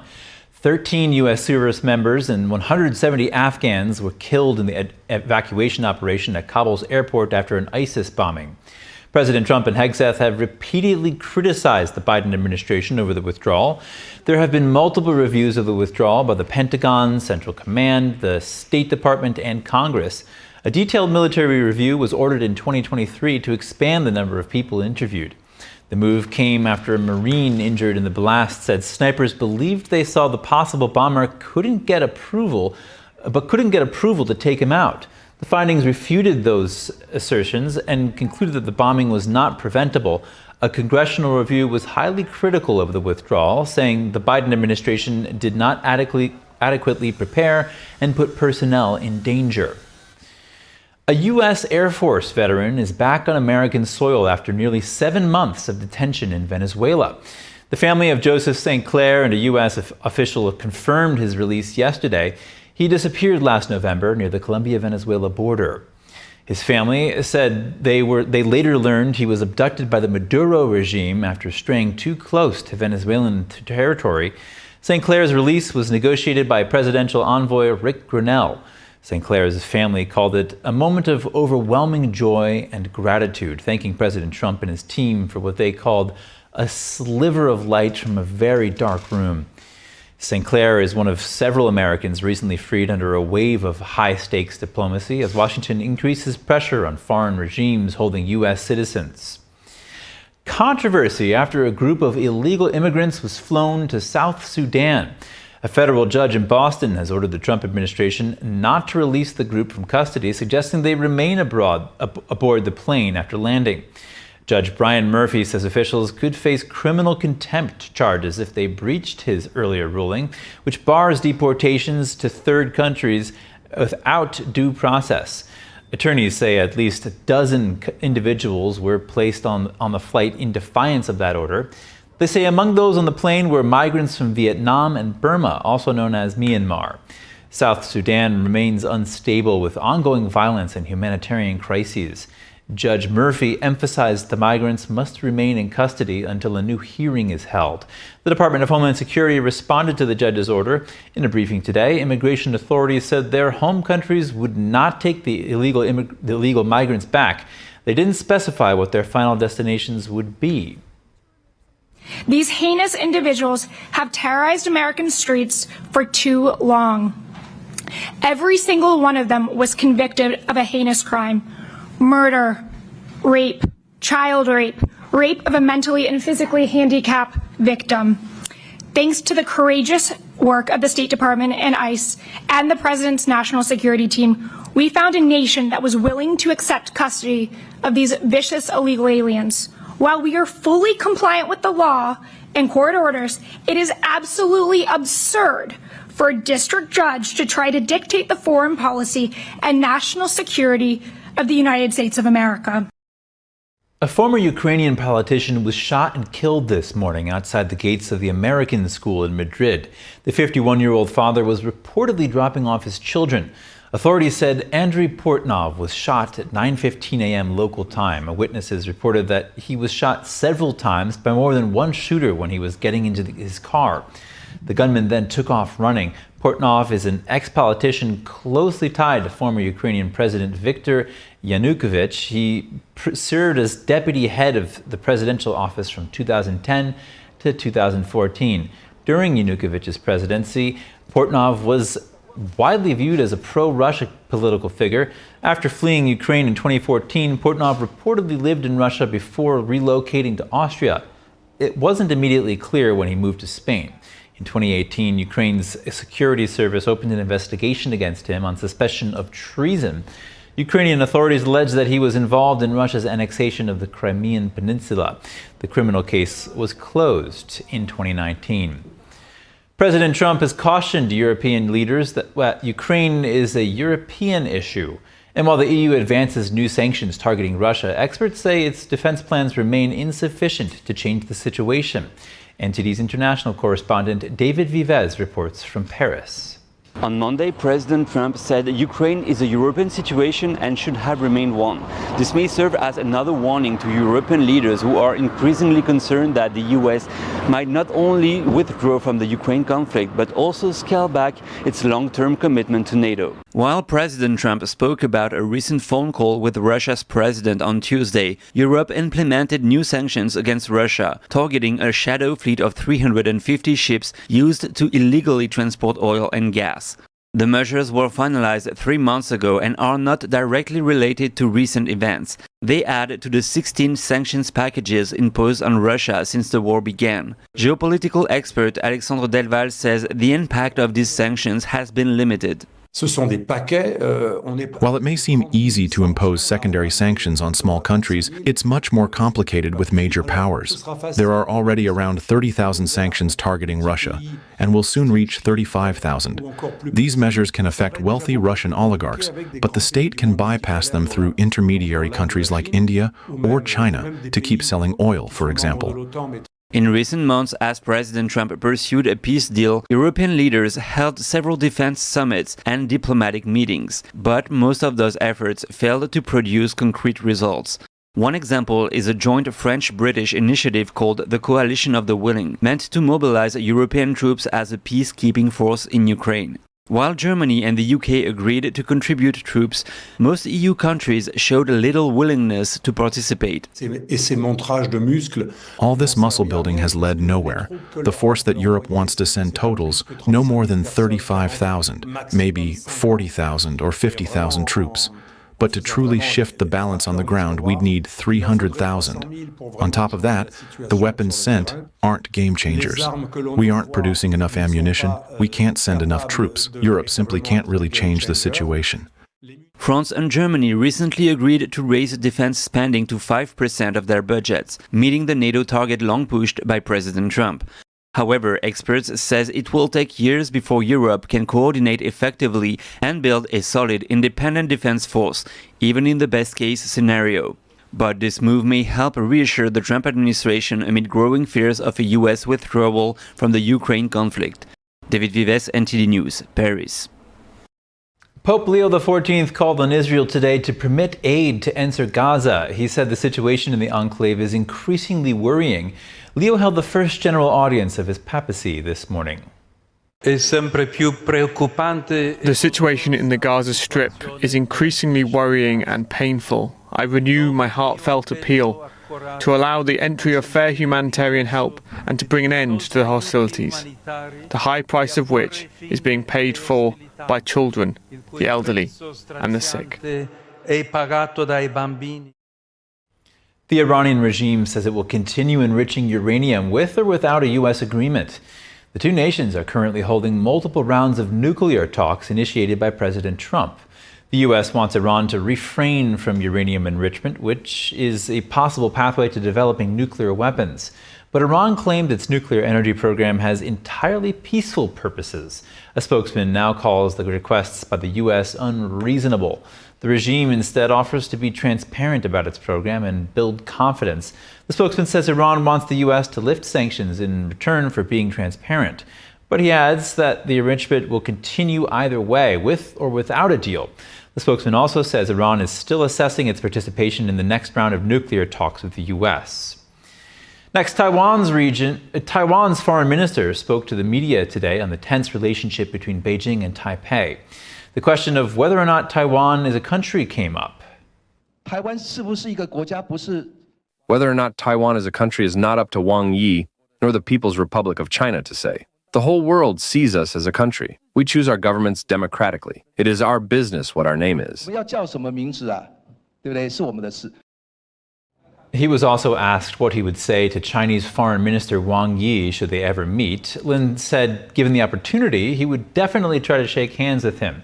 He said they are both human, and he would first try to connect on that level, and that if Wang did not accept his handshake, that's his own problem. The Chinese Communist regime claims Taiwan as its own territory and has stepped up military and political pressure to assert those claims, but the communist authorities in Beijing have never ruled the island. Mass protests are breaking out in several regions of China this month. They're driven by a number of grievances, and angry Chinese protesters have been seen clashing with police officers. In northern China's Hebei province, close to Beijing, thousands of villagers began a protest in front of local officials on Sunday. All of them had been forced to relocate after local authorities demolished their homes and took the land to build a state-owned airport. Now, resentment is bubbling over. The villagers took to the streets, voicing their dissatisfaction with the small apartments they were placed in as compensation. The protest has continued for more than a week. Over in southern China's Guangdong province, construction workers packed the office of one residential compound, complaining about overdue paychecks. The protest continued from daytime into the night, with multiple workers even sleeping on the floor in the office. In the aftermath of sky-high trade tariffs between the U.S. and China, exporters are also protesting slowed business conditions. Hundreds of merchants in western China's Xinjiang region gathered over the weekend. That's to demand refunds for the fees they paid to set up booths at a trade fair when the event proved unprofitable. Some of them reported that among 300 merchants, only 3 orders were secured across the entire fair. Police were sent to surround the protesters. A number of other protests also sparked last week. In one case, hundreds of unemployed workers gathered in front of a state building in northern China last Thursday, demanding social benefits they were entitled to, but that had been delayed. Another protest was held by victims of investment fraud. In central China, hundreds of people were seen clashing with police officers on Wednesday.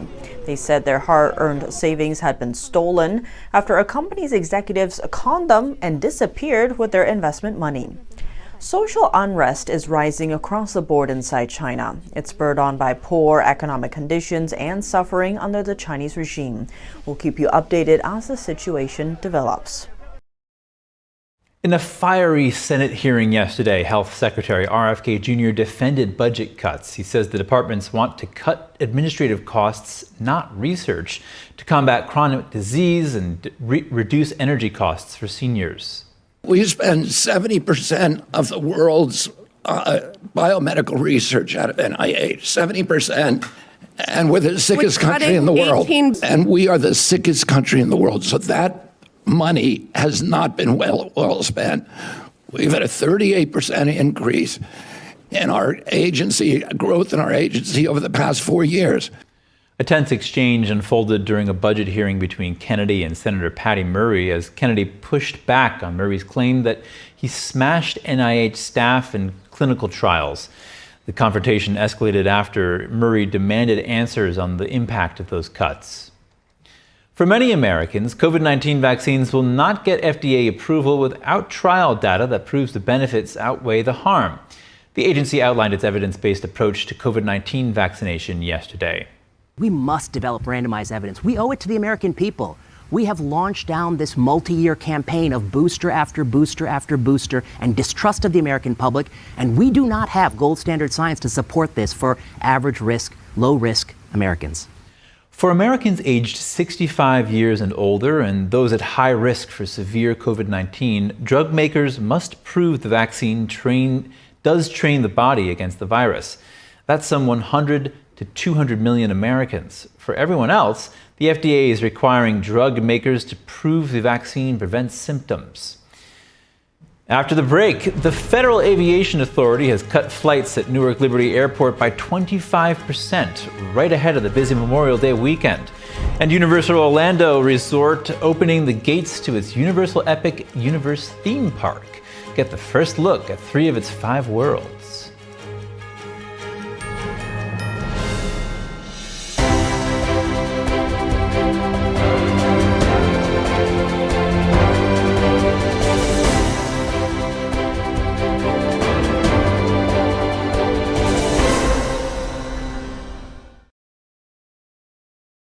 I'm Amy Grant, and I want to talk to you from my heart about the heart. I would have been the last person on the list to say this woman has a problem with her heart. So no, there was nothing about my life that said, you have a ticking time bomb in your chest. But I did. I wound up in the office of a cardiologist because I was there with my husband. And at the tail end of that, the cardiologist looked at me and said, I want to see you. No one was more surprised than I was to learn I was living with a rare heart condition. He said, Amy, this condition, you'll be fine, and then catastrophic. A few months later, I had open heart surgery that saved my life. And I owe it to the research and life-saving medical breakthroughs developed by the American Heart Association. That's why I'm asking you to join me and become a monthly donor to the American Heart Association. Please call now or go to helpheart.org. For only $19 a month, just 63 cents a day, you can help fund the next medical breakthrough, get the next person trained in CPR, and get the next hospital certified in high-quality cardiovascular care. If this could happen to me, it could happen to anybody. Heart disease is America's #1 killer, but your support can save your life or the life of someone you love. Give $19 a month with your credit card and we'll send you this special t-shirt you can wear to show you're part of a community of monthly donors working to help save more lives like mine.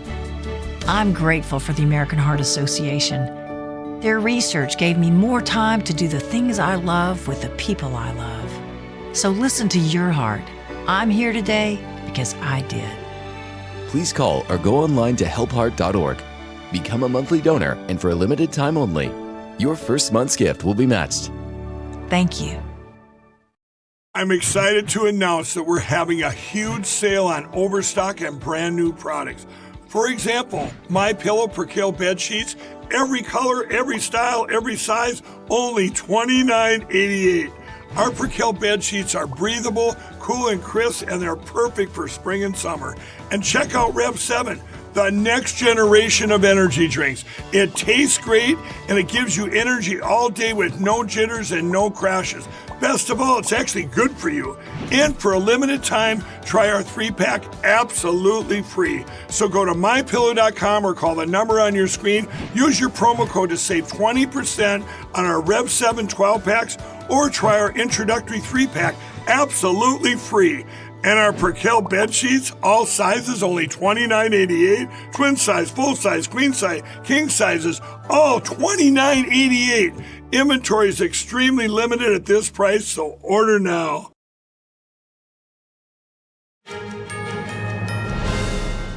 Welcome back. The beloved actor known for playing Norm Peterson on the long-running sitcom Cheers died yesterday. George Wendt was 76.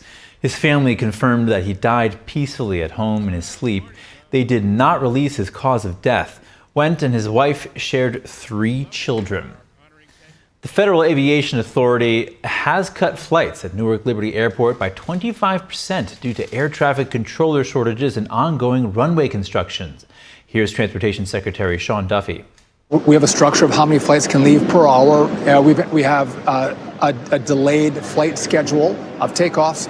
Again, we've had some telecom issues, as you reported on. Yes. We have staffing issues, and the key is safety. The new limit allows 56 takeoffs and landings per hour, down from the planned 77. Air traffic control at Newark says they are short-staffed, and recent communications outages have added to delays. The FAA says upgrades and more staff are on the way to ease the situation. A Hawaiian Airlines flight was evacuated in San Diego after a possible bomb hoax. The aircraft had just pushed back from the gate when a flight attendant told the captain a passenger reported a possible bomb on board. Police, SWAT officers, and the FBI searched the plane but found no threat. All 293 passengers were reboarded once the aircraft was cleared. Authorities say they have arrested 1 person in connection to the threat. A ransomware attack has triggered a system-wide technology outage at a network of over a dozen medical centers in Ohio. In a statement, Kettering Health said the cyber attack hit Tuesday morning, creating a number of challenges at the network's 14 medical centers and its call center. Officials say emergency rooms and clinics are open and seeing patients, but the attack has caused the cancellation of effective inpatient and outpatient procedures. According to the ransom note recovered at the scene, the attack leads the victim to an extortion site associated with a ransomware gang known as Interlock.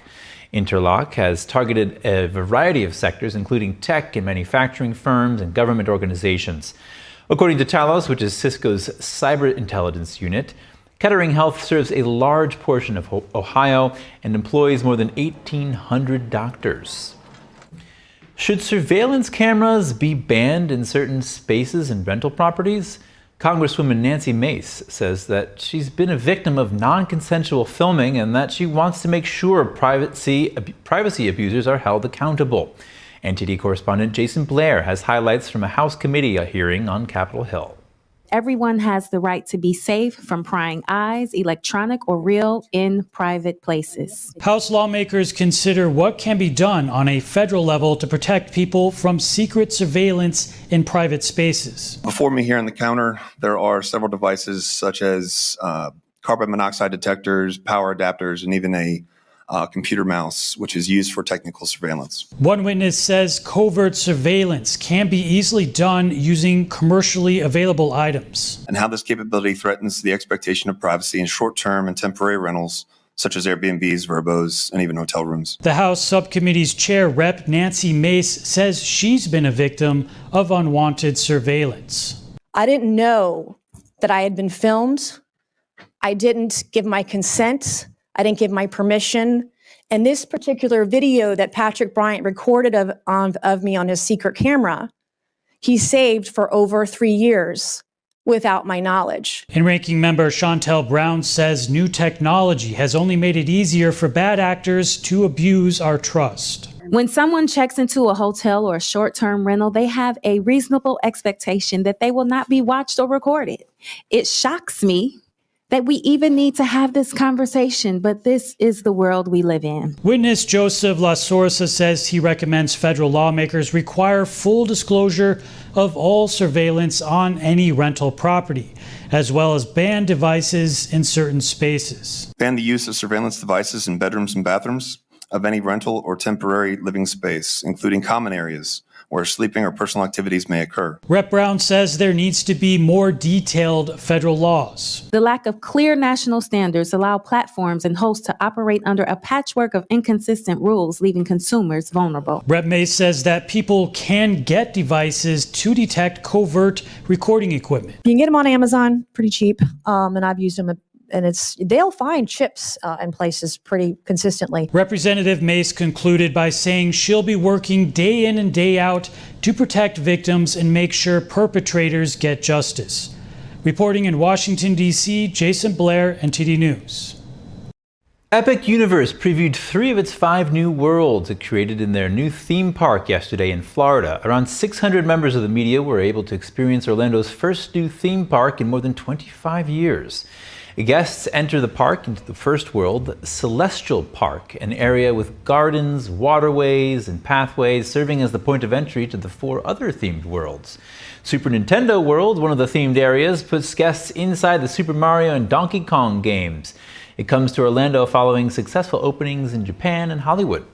The new park doubles the size of the Universal Orlando Resort and creates new themed worlds around some of the most successful movies and games in recent years, including Harry Potter, the Super Mario Brothers, and How to Train Your Dragon films.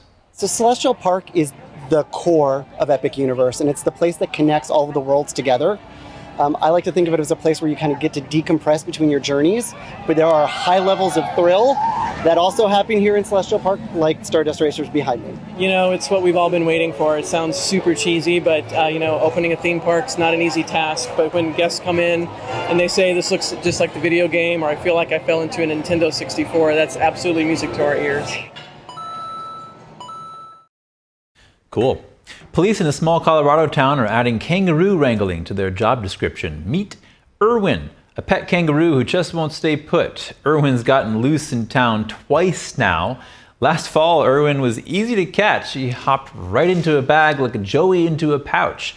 But this time he's grown too big for that trick. When Irwin escaped again on Monday, worried residents called the cops. Officer Garrison, who grew up on a farm, tracked him down and decided a lasso wasn't necessary.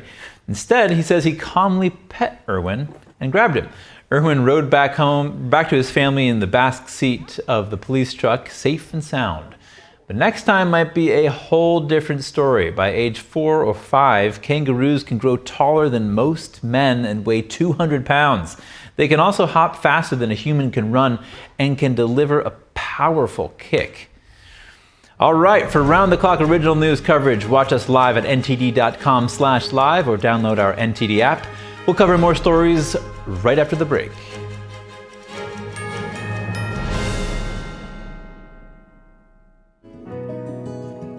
Looking for a healthy and smooth-tasting brew? Drop by Days Coffee Roasters today and explore our wide selection of specialty-grade, small-batch roasted coffee. Home to North America's first enzyme-fermented coffee, we source a wide selection of specialty-grade coffee beans from around the world, and our baristas are ready to craft your customized brew. Visit Days Coffee at 28 North Street, Middletown, New York. Come experience a brew like no other.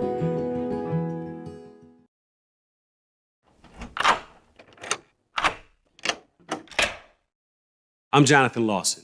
If you're 50 to 85, please listen closely. The lock I want to talk to you about isn't the one on your door. It's a rate lock for your life insurance that guarantees that once you're insured, your rate can never go up at any time for any reason. Many policies you see don't have one, but you can get a lifetime rate lock from Colonial Penn. This plan was designed for people on a fixed income with coverage options that start at $9.95 a month. That's less than 35 cents a day. Your rate is locked in for life. Coverage can never be canceled, and your acceptance is guaranteed. You cannot be turned down because of your health. See for yourself. Call for an information kit and gift. Both are free with no obligation. Call 1-800-624-6556 for your free information and your free gift. That's 1-800-624-6556. 1-800-624-6556. Call now. That first time seeing my son, I feel like my life did a 180. I was already trying to change my perspective of life and really just be a father figure that I never had. Being present is the most important part. I'm still growing every day, becoming a better version of myself. to be the better mirror for my son. I mean, he's just grown. He's becoming his own person. Man, first I saw him dance, bro, he brings the vibes, you know what I'm saying? He brings the party no matter what.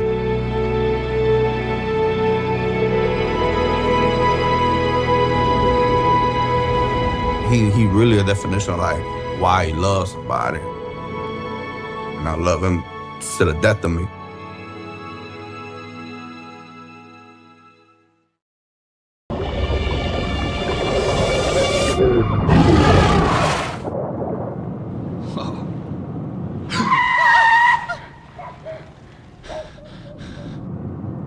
Eyes forward. Don't drive distracted.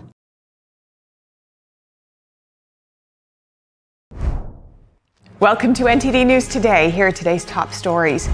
South African President Cyril Ramaphosa arrives at the White House for a high-stakes meeting with President Trump, aiming to mend strained ties.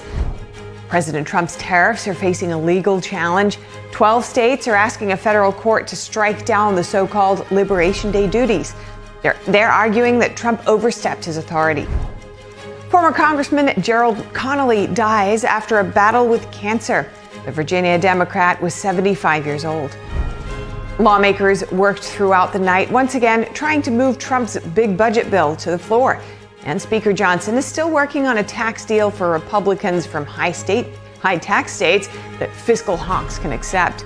We have new details on that. Another inmate from last week's New Orleans jail escape has been recaptured.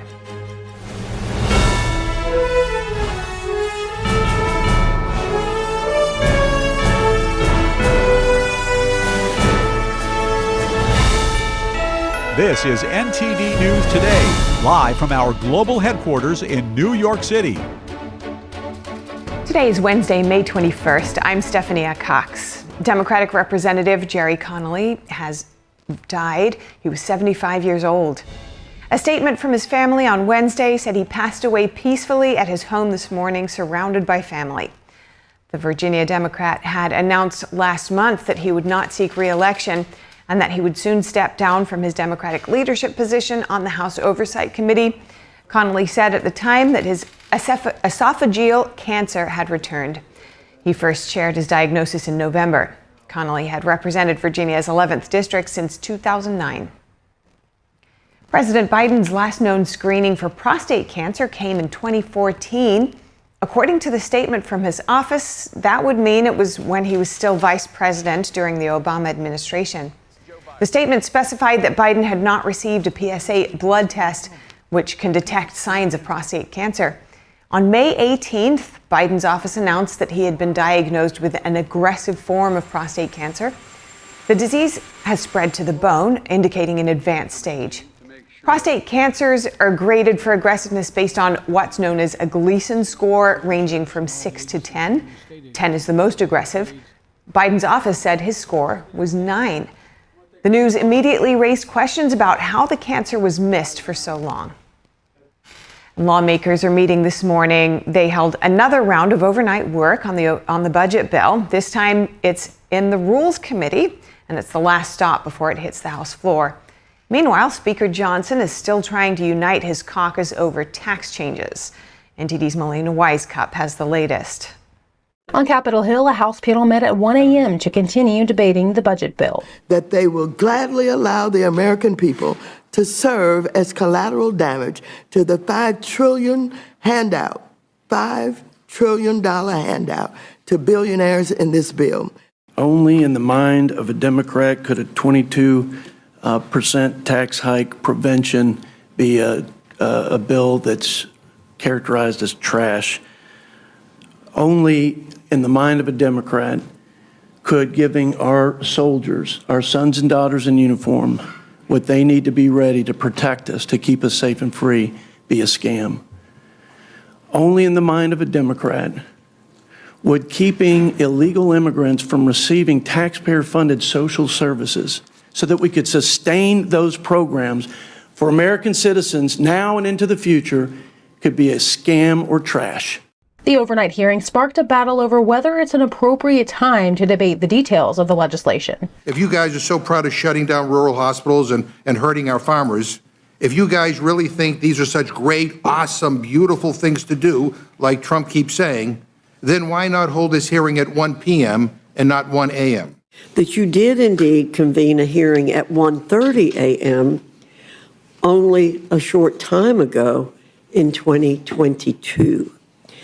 It was for an omnibus, in addition to a short-term CR. Once again, those who live in glass houses shouldn't throw stones.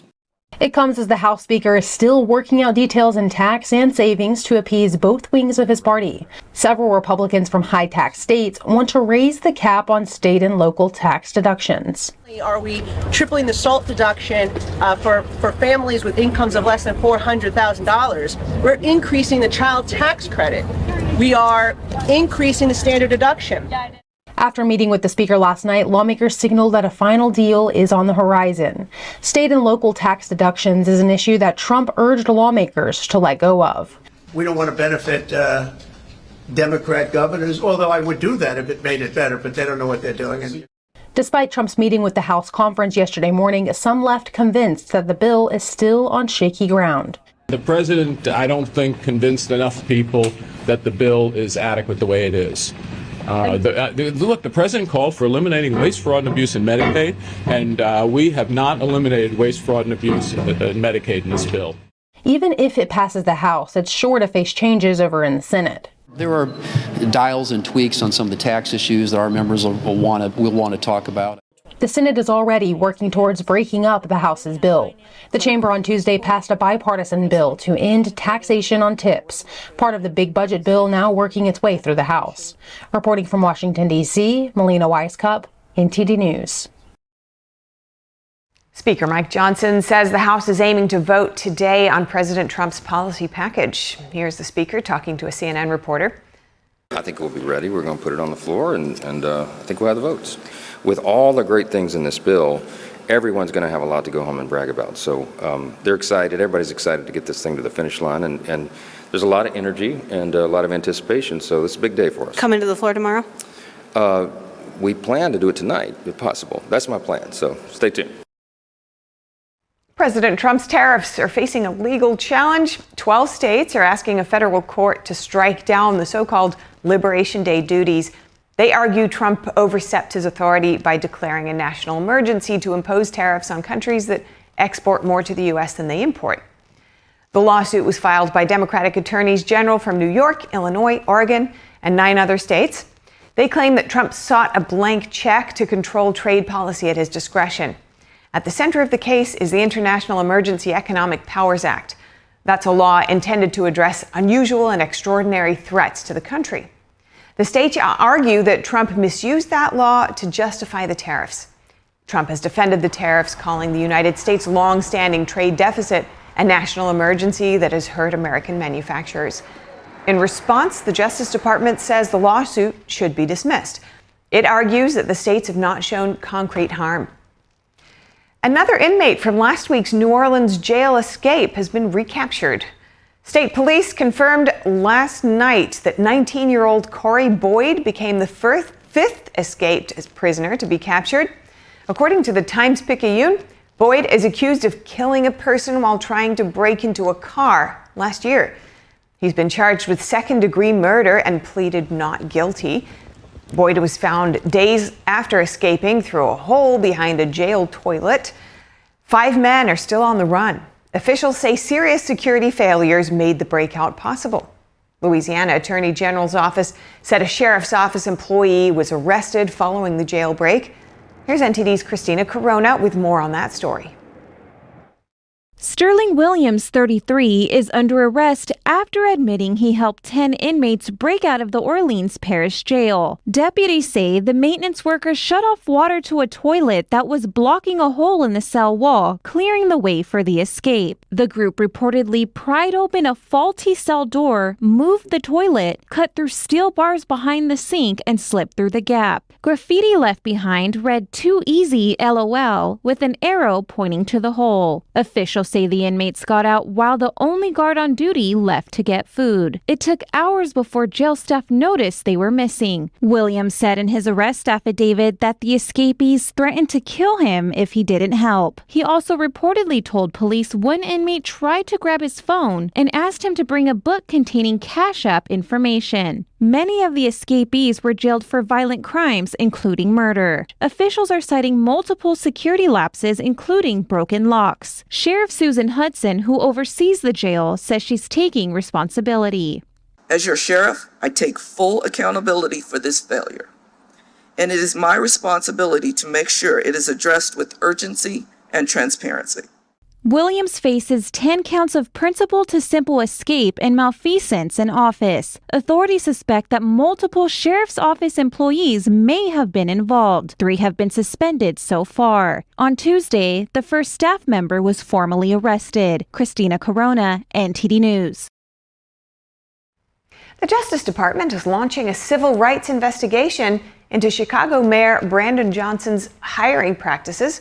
The probe follows comments the Democratic mayor made at a church over the weekend. Johnson said that all members of his administration are black. Johnson added that some of his critics say the only topic he speaks about is the hiring of black people. The DOJ says those comments may suggest race-based hiring and could violate federal civil rights laws. In response, Mayor Johnson suggested the Trump administration is trying to intimidate him and his staff. He defended his team, saying his administration reflects both Chicago and the country. And Defense Secretary Pete Hegseth has ordered a comprehensive review of the chaotic U.S. military withdrawal from Afghanistan in August 2021. 13 service members and 170 Afghans were killed in the evacuation operation at Kabul's airport after an ISIS bombing. President Trump and Hegseth repeatedly criticized the Biden administration over the withdrawal. There have been multiple reviews of the withdrawal by the Pentagon, Central Command, the State Department, and Congress. A detailed military review was ordered in 2023 to expand the number of people interviewed. And that move came after a Marine injured in the blast said snipers believed they saw the possible bomber but couldn't get approval to take him out. The findings refuted those assertions and concluded that the bombing was not preventable. A congressional review was highly critical of the withdrawal, saying the Biden administration did not adequately prepare and put personnel in danger.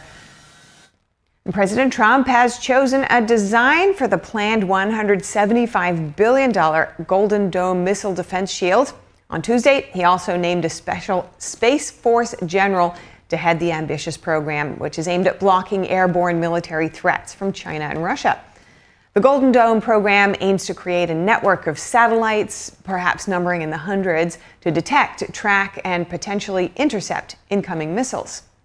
Now, joining us for insight on this issue is geopolitical strategist, retired Colonel Darren Gobb. Good to have you with us, as always, Darren. Now, recent assessments from the U.S. Defense Intelligence Agency and the Atlantic Council reveal that Russia and China are developing new ways to target the U.S. militarily. Considering growing tensions with China and Russia and the U.S., as well as threats from Iran and North Korea, in your estimate, does this dome hit the mark? Well, good to see you again, Steph. I think that remains to be seen based on the statements made. If it can come in at the roughly $175 billion estimate over 3 years and actually be effective, then I would say that it will hit the mark, both literally and figuratively, but that remains to be seen. Cost overruns in government projects are normal. They're usually about 4 or 5 times greater than the initial estimates, and not only in cost, but in time as well. So that's a concern that we should all watch very closely and just see if this goes where it's anticipated to be going. This administration, I think, is properly focused, though, on making sure that there is such a measure in place because of the threats you've already identified from numerous countries. And it only takes one to do something terrible to the United States that would cost a great deal more than the cost of the actual missile shield itself. So looks like Star Wars 2.0 from the Reagan years, but the technology is going to make it more possible. So we'll see how it plays out with through the design and testing. Yeah, and we will report on this later in the show, but new news coming in is that Iran is also saying that it's going to keep refining its uranium, which they're currently in talks with the U.S. about the potential for nuclear weapons and uranium refinement. So this is another added element and potential threat there. But Democratic Congressman Seth Moulton, back on U.S. soil, he's concerned about the potential to spark retaliation, for example, from Russia. China says that it's concerned over the plans for a Golden Dome. Russia says it could force Moscow and Washington to restart talks over nuclear arms control. Do you think this dome could potentially impact relations with the two countries? Oh, it's always possible. And in fact, the relationship between Russia and the United States was impacted negatively by our placing missile shields and other defensive measures in Europe, specifically Eastern Europe, as NATO expanded eastward. So, that's a matter of interpretation. Is it truly only a defensive capability that we're looking at and we'll do nothing else? Or will it potentially, in the minds of our enemies, whoever they may be, think this is going to tip the scales to the point where they have to do something else as a result? So, it's worth keeping a close eye on that, specifically with Russia mostly, potentially Iran and North Korea as well. But I think this really, frankly, just needs to be done for the sake of our country. And it's a great deterrent if it's effective as advertised. Now, the U.S. already has a system of radars and ground-based interceptors to target long-range missiles. Considering the large price tag, as you mentioned, $175 billion in 3 years, at least as an estimate, what do you say to those who believe the existing system should be enhanced instead? Well, I would say that there's no reason why you can't really do both. And this is the creation of something new using technologies that are much more modern than most people will know or probably ever know. And there are existing systems, yes, that can do certain things within limitations also that could be upgraded to a point, but because you can't go and stop what we have while you're developing the future. Both of them have to be capable, because the threat of an intercontinental ballistic missile, or maybe even something launched off the shores of the United States, a ship that's a lot closer, exists today. So you can't stop doing and upgrading and improving what you already have. And frankly, I would say $175 billion over 3 years is pretty small compared to the damage that we're trying to potentially prevent if the Golden Dome is as advertised. All right. Now, looking at another aspect that's been challenged on this, Elon Musk's company now appears to be a front runner to win a major contract in building out the Golden Dome. That's sparking concern from some Democratic lawmakers who are questioning whether the dome contracts are more about enriching elites, they say. Now, obviously, Musk's business, SpaceX, has extensive experience and knowledge in aerospace technology. It's a major company in this industry. But are you concerned about a conflict of interest here if Musk were to get the contract? I've always got my eye out for conflicts of interest and people making money off of contracts like this. And that has nothing to do with what Musk's already done and with the Doge effect and other things. It doesn't mean that he's not potentially the best placed in order to make this happen. That's certainly possible. I'm curious about some of the downstream, basically subcontractors that would take part in this and other specialty arenas. There's a lot of aerospace technology companies out there. But Musk has the trust of Trump and the Department of Defense, and that's enough for me for now. Well, I'd like to watch it, see it develop over time. And if they can keep it on budget and on track, that'd be one of the first government projects of this scale in history that ever did that. And for that, I would applaud him. And just in the last 30 seconds, what will you be watching for next on this front? Well, there's a lot of stuff that is going to happen that we're never going to be seeing or be privy to, and it should be that way. This is when you start dealing with space, which I've worked in. It's highly classified and very controlled access, so you're not going to see much. What I'd like to actually know about is whether or not when the design phase moves into testing phase and how effective those tests are. All right. We will hopefully speak with you soon about this. Darren Gobb, as always, thank you. Thanks, Steph. Have a good day. And you. And President Trump is now holding a bilateral meeting with the president of South Africa. We're tuning in right now. Check it out. Gary's Gary. And David Frost, also another one that I know is such a great one. Was he as good a putter as they say, David? He's a putter. He's a putting machine, right? Absolutely. But he's another one. So something very good about South Africa in golf, and golf is still doing great in South Africa. And they have young players, I hear, coming up that are going to be very good. But it's an honor to have you here, and my friend, it's an honor to have you, one of the greatest businessmen in South Africa and long beyond. Thank you for being here. It's a very, very great honor. Appreciate it. So we're going to be discussing certain things. As you know, we have the G20 is going to South Africa. When is that going to be? In November. In November. And thereafter, I hand over to you. And yes, we have it next. You originated the G20, so I'll hand over the baton to you, and then you lead the G20 We're in the world. We're going to have it the following year. Yeah. So we'll be discussing many things, and some of the things you've been reading about in the papers and the media. And I would say that, look, the president is a truly respected man in many, many circles, and in some circles he's considered a little controversial. But we're going to be discussing some of the things that are taking place in South Africa and see if we can help. And we want to help. And we've had a long relationship with South Africa. I have, because indirectly I have so many friends that live there. I have a lot of friends. I mean, these are famous guys, but I have a lot of friends that live there that are tremendous people. And we'll be discussing that. We'll have a nice conversation. And I really appreciate that you guys came along. It really helps us in our thought process. But it is a great honor to have you, and I appreciate you called. He called. I don't know where he got my number, but I picked up.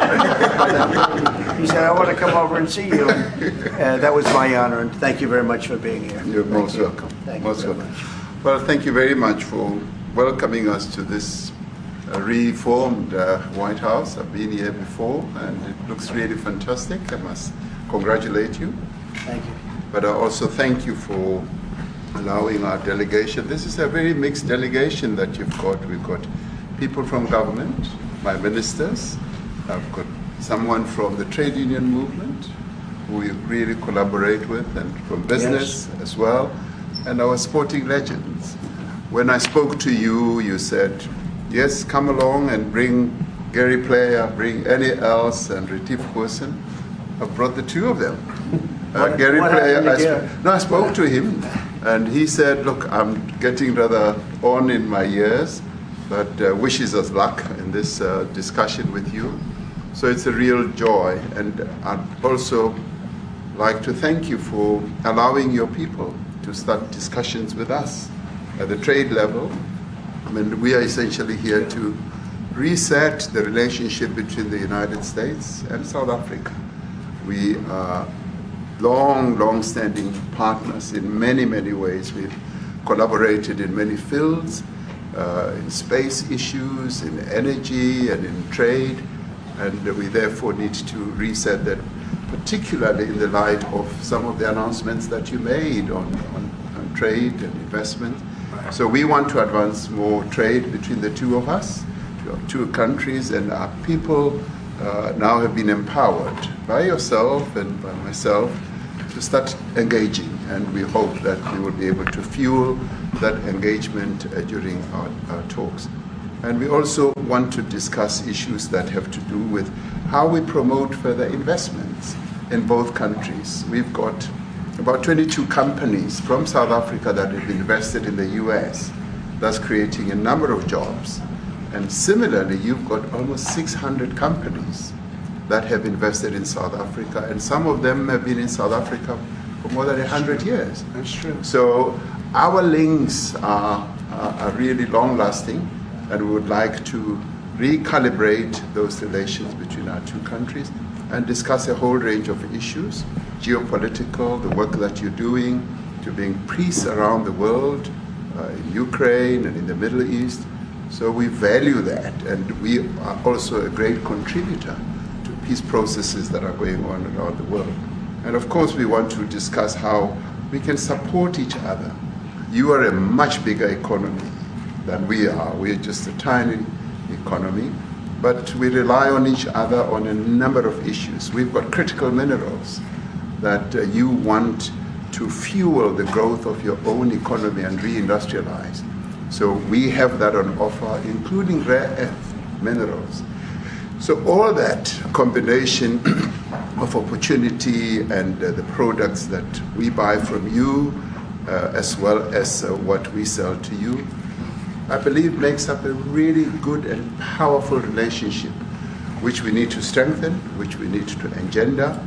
And that is really what has brought us here. And we are really privileged to have, great South Africans in the mix. As you said, you'd like to see them as well. And I brought you a really fantastic golf book. Weighs 14 kilograms. Oh, that sounds good. And it showcases the golf courses in our country. Johan Rupert wrote preface, so did Annie Els. And I want to showcase our golf courses. You might remember when I spoke to you and we spoke about golf, you said I should start practicing. And I've started practicing, President, so I'm ready. But let me end just the introductory remarks by thanking you. You may not recall that 5 years ago I spoke to you during the COVID period. Right. And it was at a time when the whole world was going through a really cathartic moment. Right. And we asked for assistance, and you were able to assist us with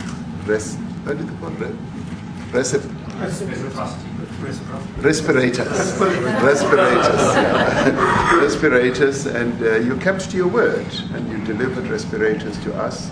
We didn't have as many in our country, and it really helped to help us deal with COVID.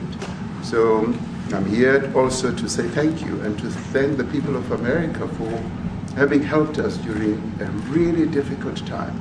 Being the small economy that we are, we needed help from around the world. And you were there to provide that. So thank you very much. I remember the call. Yeah. We sent 150 respirators. We became the respirator king. We started making them. Nobody had them. We had very few of them. That's right. But they were very helpful. But we sent 150, and I appreciated the letter you wrote me a letter. That's right. Yeah. Thank you.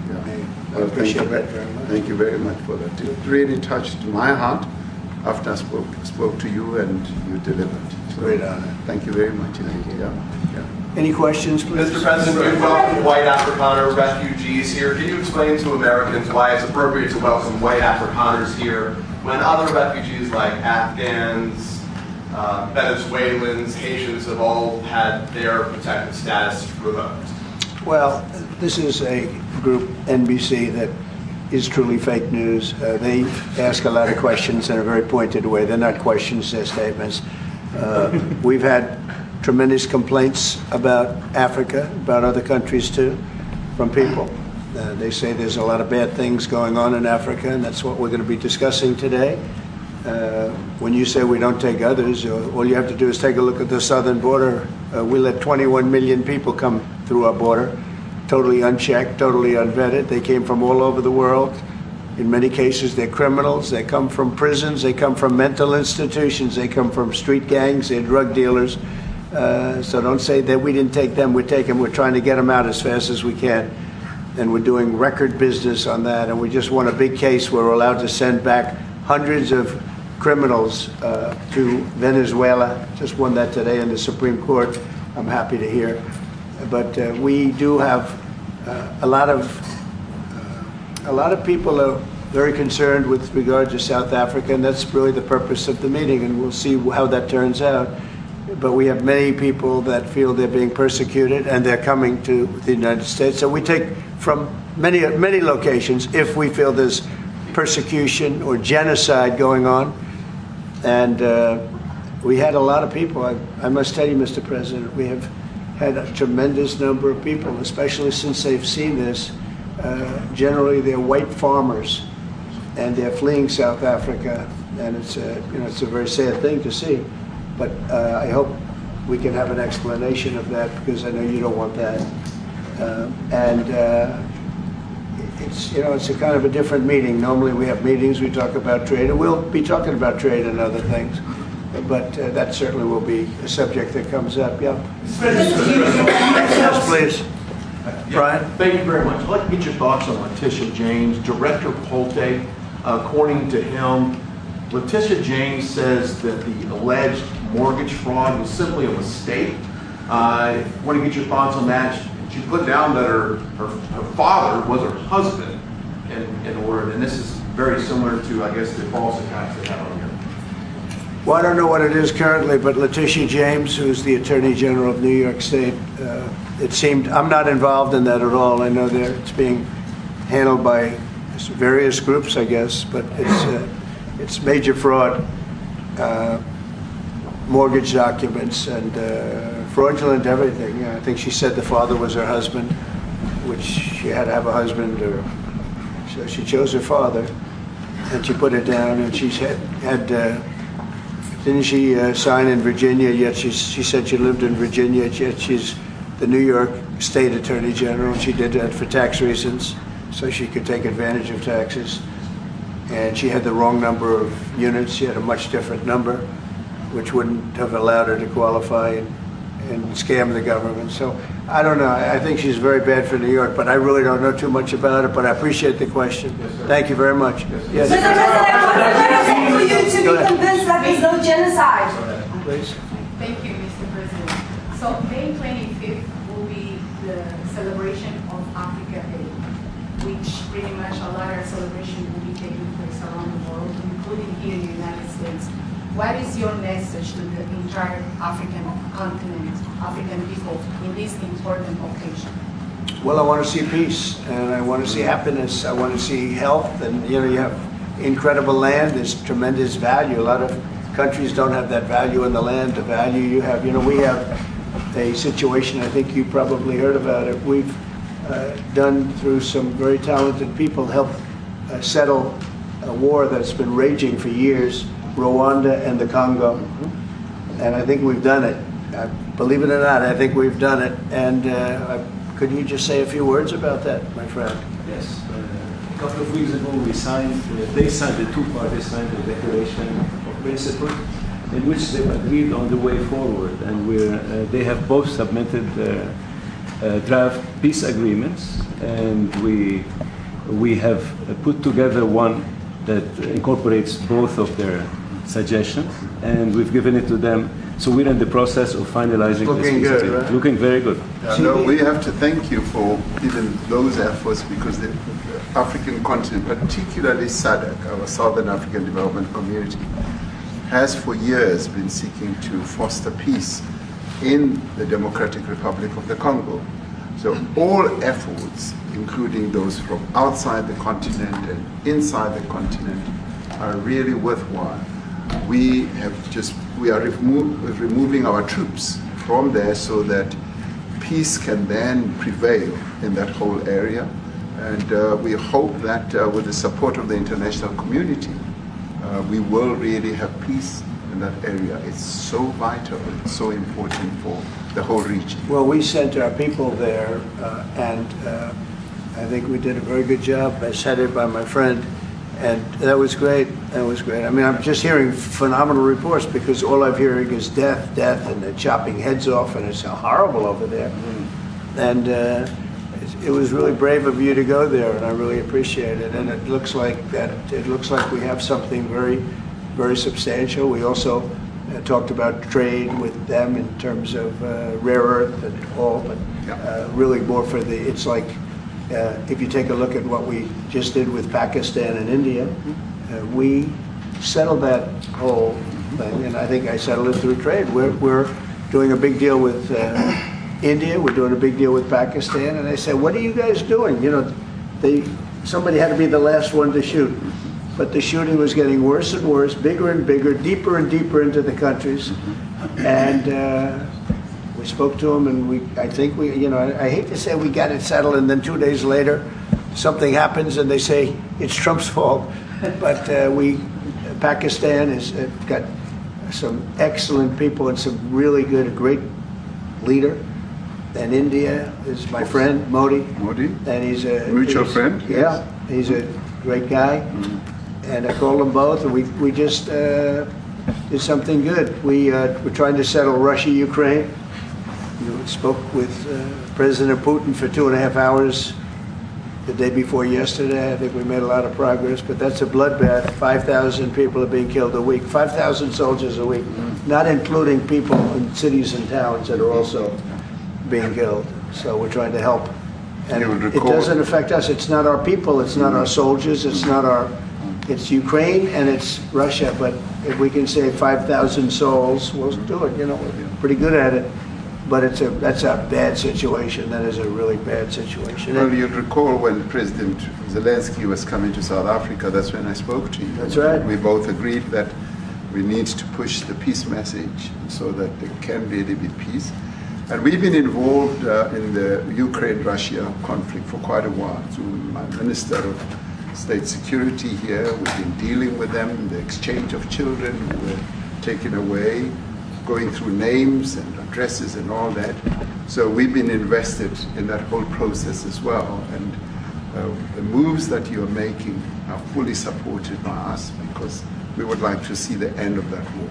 That's true. I called Zelensky and they said, he's in South Africa. I said, what the hell is he doing in South Africa? He was talking to us. We got this one. That's a strange one. I said, what are you doing in South Africa? Yes. That's a strange one. He's trying to make peace. we taking him. We were lucky because we had the great Nelson Mandela, who taught us how to create peace, to make peace. So we were imparting some of those lessons to him, some of those learnings, and I specifically mentioned to him that this is how Nelson Mandela taught us that when you want to have a peace in a country, do it on an unconditional basis and sit down and talk. And that's precisely what I'm sure he's going to heed. Well, we're going to see what happens with that one. It's there's a lot of hatred. There's a lot of death. It's a bloodbath. It is. I get unfortunately. I get the satellite pictures of that field, of that killing field. You never saw anything like it in your life. It's horrible. It's a horrible thing that goes on, but I think we've made big progress. Yeah, please, go ahead. Thank you, Mr. President. No, not you. Right here. He's from South Africa. Go ahead, please. What are you expecting on the ICJ case? Are you expecting South Africa to drop that? Is that what you're trying to do? On which case? The ICJ the International case Criminal Justice. I don't expect anything, to be honest. I really don't. I don't know. It's they've got a case. There's a lot of anger there, tremendous anger. I don't expect anything. We'll see what happens. We'll have a ruling, and who knows what the ruling is going to mean. Yeah. On that subject of Gaza, Mr. President, are you going to be speaking to Prime Minister Netanyahu about Israel's renewed offensive there? There's been a lot of concern from European countries. The Pope has expressed concern. Are you going to be asking Prime Minister Netanyahu to tone down the offensive in Gaza to let more aid in? Was that a question or a statement? It's a question. This guy's, you never change. Mr. President, this time, what would it take for you to be convinced that there's no white genocide in South Africa? Well, I can answer that for the President. It's for him. No, seriously. I'd rather have him answer. Yeah, I'd rather answer that. It will be. Our President will respond to you. Yeah, let me, Thank you, Mr. President. It will take President Trump listening to the voices of South Africans, some of whom are his good friends, like those who are here. When we have talks between us on around a quiet table, it will take President Trump to listen to them. I'm not going to be repeating what I've been saying. I would say if there was Afrikaner farmer genocide, I can bet you these three gentlemen would not be here, including my Minister of Agriculture. He would not be with me. So it'll take him, President Trump, listening to their stories, to their perspective. That is the answer to your question.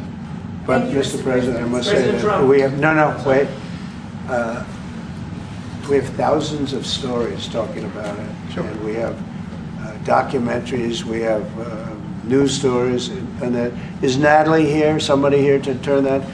I could show you a couple of things, and I have to. It has to be responded to. Yeah, sure. Let me see the articles, please, if you would. And turn the lights down. Turn the lights down, and just put this on. It's right behind you, Johan. There's nothing this parliament can do. With or without you, people are going to occupy land. We require no permission from you, from the president, from no one. We don't care. We can do whatever you want to do. Who are you to tell us whether we can occupy land or not? We are going to occupy land. South African occupy land. That's who we are. So whatever you want to do, we can withdraw my membership from this useless parliament.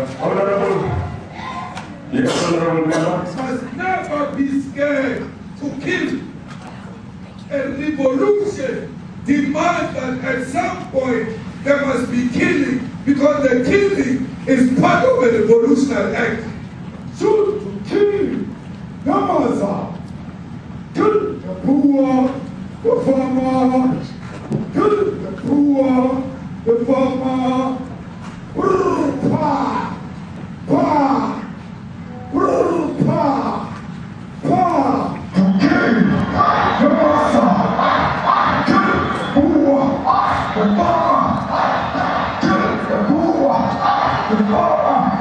The man of D-Day in PE is a white man. So these people, when you want to hit them hard, go after a white man.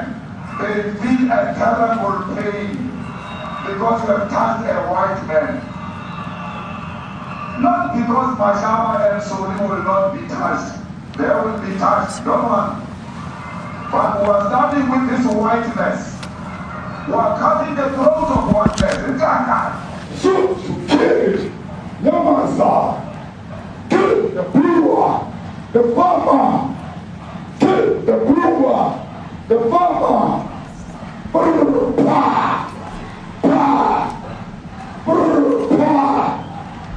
Shoot to kill. Yamasa. Kill the poor. The farmer. Kill the poor. The farmer.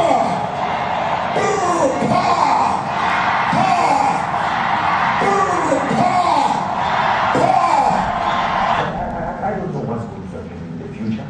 I'm saying to you, was not called for the killing of white people, at least for now. I can't guarantee the future. Yeah, but I mean, you understand somebody watching that, especially as it gets shared on Twitter, they freak out. It sounds like a genocide on Twitter.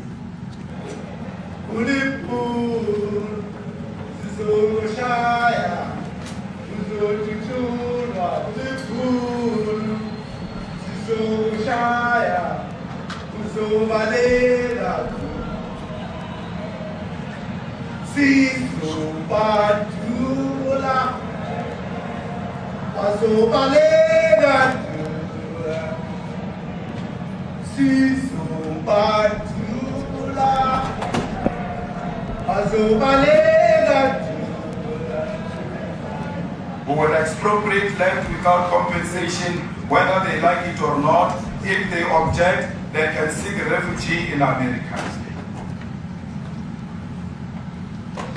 Now this is very bad. These are burial sites right here.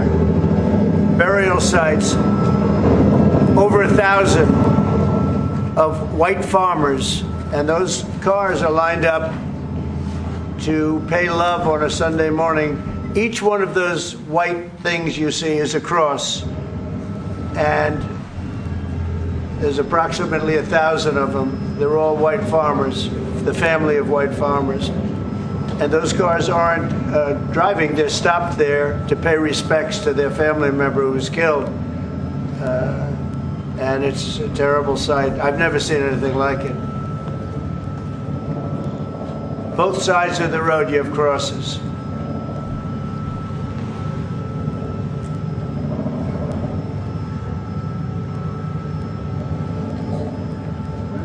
Those people were all killed. Have they told you where that is, Mr. President? No, I'd like to know where that is, because this I've never seen. Okay. I mean, it's in South Africa. That's where. We need to find out.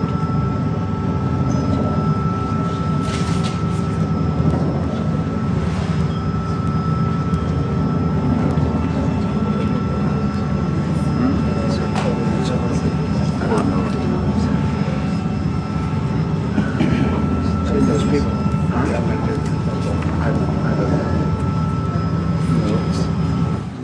Okay. Mr. President, the Pentagon announced that it would be accepting a Qatari jet to be used as Air Force One. What are you talking about? You know, what are you talking about? You know, you to get out of here. What does this have to do with the Qatari jet? They're giving the United States Air Force a jet, okay? And it's a great thing. We're talking about a lot of other things. It's NBC trying to get off the subject of what you just saw. You are a real, you know, you're a terrible reporter. Number one, you don't have what it takes to be a reporter. You're not smart enough. But for you to go into a subject about a jet that was given to the United States Air Force, which is a very nice thing, they also gave $5.1 trillion worth of investment in addition to the jet. Go back, you ought to go back to your studio at NBC because Brian Roberts and the people that run that place, they ought to be investigated. They are so terrible the way you run that network, and you're a disgrace. No more questions from you. Go ahead. Go ahead, talk about that. His name is Peter something. He's a terrible reporter. Quiet. That's my question now. Let's go. Thank you so much. President Trump, and a disaster from ENCA in South Africa. Thank you very much. Thank you very much. What would you like President Ramaphosa to do about the situation that we've just seen on the screen? I don't know. Look, these are articles over the last few days. Death of people. Death. Horrible death. Death. I don't know. To pick anyone, white South Africans are fleeing because of the violence and racist laws. And this is all, I mean, I'll give these to you. So when you say, what would I like to do? I don't know what to do. Look at this. White South African couples say that they were attacked violently. And, President Trump, when will you go and see for yourself if it is indeed true? well, I could do that. Look, here's burial sites all over the place. These are all white farmers that are being buried. And he asks about a jet that was given. You ought to be ashamed of yourself. You know, you are so bad. You're such a bad reporter.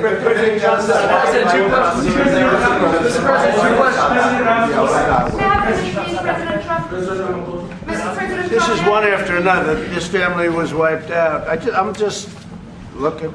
Can we get a response from President Ramaphosa? Your reaction to those videos, Mr. President Trump, Well, I think the videos are so.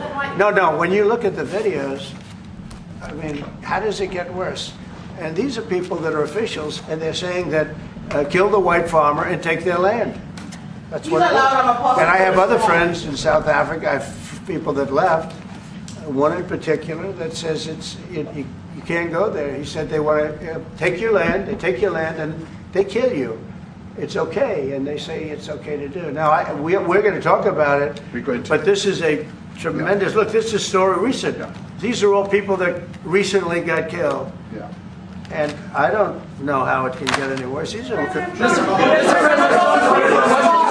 and you know, the men that you saw, the people that you saw in that movie, those are officials. Those are people that were in office. They had one march, they had a dance in your parliament, whatever you may call it, legislature. Well, let me clarify that. Yeah, let me clarify that, because what you saw, the speeches that were being made, one, that is not government policy. We have a multi-party democracy in South Africa that allows people to express themselves, political parties to adhere to various policies, and in many cases, or in some cases, those policies do not go along with government policy. Our government policy is completely against what he was saying, even in the parliament. And they're a small minority party, which is allowed to exist in terms of our constitution. But you do allow them to take land.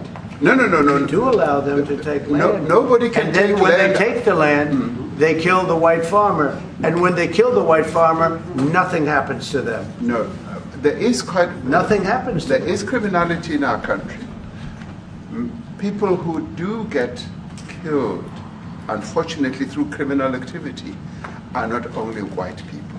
Majority of them are black people.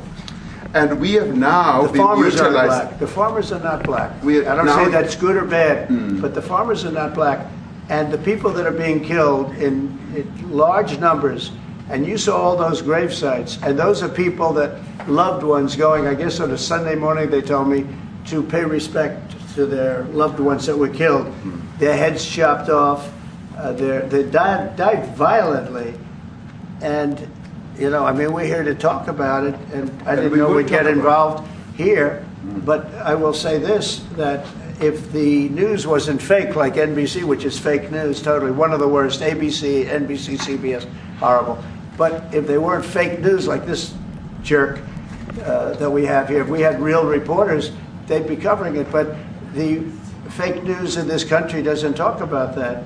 They don't want to talk about it, but now they have to talk about it. But they won't. This won't even be a subject. They'll have him talking about why did a country give a free, think of this, why did a country give an airplane to the United States Air Force? Okay, the United States, not to me, to the United States Air Force, so they could help us out, because we need an Air Force One until that's Air Force One, it's being built, 2 of them being built. But Boeing's a little bit late, unfortunately. So why did they give us a plane to the United States Air Force? That's what that idiot talks about after viewing a thing where thousands of people are dead. I'm sorry, I don't have a plane to give you. I wish you did. I'd take it. I would take it. If your country offered the United States Air Force a plane, I would take it. Okay. But coming back to this issue, which I really would like us to talk about, and talk about it very calmly. We were taught by Nelson Mandela that whenever there are problems, people need to sit down around a table and talk about them. Well, there are problems. And this is precisely what we would also like to talk about, including, of course, trade matters, investment matters. So the issues that concern you as the United States. Those are all recent. Those are all deaths. Yeah, in many ways, I mean, one should say you are a partner of South Africa, and you are raising concerns, and these are concerns that we are willing to talk to you about. Let me just add quickly, you know, the criminality that we are experiencing in our country needs quite a lot of technological capability. And in one of our areas in South Africa, we're using US technology, which is able to, in many ways, identify where shootings are happening and all that. And I'd like to talk about that, because there is support that we can get from you and the United States to help us deal with all these acts of criminality. And that is what I believe partnership is all about. And we are here as a partner so that we can help each other whenever there are challenges. So I'd like us to discuss it, and of course outside of the media, so that we sit down and have a really good discussion that will lead to good outcomes. Are there any other punitive measures that could be in place should you not be satisfied that South Africa is fixing some of the very bad things, in inverted commas, that you tweeted are happening? Well, there are a lot of bad things happening in many countries, but this in particular has been very, very bad, and because of we're going to have the whole world watching in another short period of time, because you have the G20, and that's a big deal. And it seems like, I mean, I want you to look good. I don't want you to look bad. Very good. But we have hundreds of people, thousands of people trying to come into our country because they feel they're going to be killed, and their land is going to be confiscated. And you do have laws that were passed that gives you the right to confiscate land for no payment. You can take away land for no payment. I want to clarify that, because we have a constitution. Our constitution guarantees and protects the sanctity of tenure of land ownership. And that constitution protects all South Africans with regard to land ownership. However, we do say, because we've got to deal with the past, the government, and as your government also has the right to expropriate land for public use. And you're doing that. And we've never really gotten underway with that. And we are going to be doing so. You're taking people's land away we have not. from them. And those people in many cases are being executed. They're being executed. And they happen to be white, and most of them happen to be farmers. And that's a tough situation. I don't know how you explain that. How do you explain that? They're taking people's land away, and in many cases those people are being executed, and in many cases it's not the government that's doing it, it's people that kill them and then take their land, and nothing happens to them. But we have thousands of people that want to come into our country. They're also going to Australia in a smaller number. But we have thousands of people that want to come into our country, and they're white farmers, and they feel that they're going to die in South Africa, and it's a bad thing. Yeah, First, what can South Africa do? What concessions would you like to see them make to improve relations with the United States? Then I have one more for President Ramaphosa afterwards. Well, you know, we just spoke about, I got them a very, very complex machine, 150 of them. And I was asked by the president if it could help, and I did that. And, you know, I have great feeling for all countries. I deal with all countries, but I have a great feeling for South Africa because I have friends. I have a couple of friends, a few friends here today, but I have many friends from South Africa. But many of those friends are not, they can't go back. I have Elon is from South Africa. I don't want to get Elon involved. That's all I have to do, get him into another thing. But Elon happens to be from South Africa. This is what Elon wanted.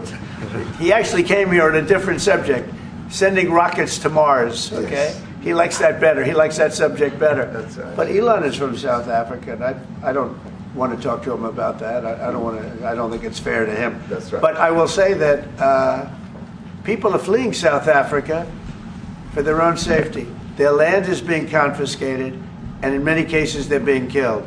And that scene of, you see how many crosses they have. Those crosses, that's a dead person in every one of them. And those trucks or cars are paying their respects to all of those dead people on a Sunday morning. That's a rough thing to explain away. And the problem we have, and the way, you know, a correct and a fair media exposes things. But we have a very corrupt media. They won't even report this. If this were the other way around, it would be the biggest story. Now, I will say apartheid, terrible. That was the biggest story. That was reported all the time. This is sort of the opposite of apartheid. What's happening now is never reported. Nobody knows about it. All we know is we're being inundated with people, with white farmers from South Africa.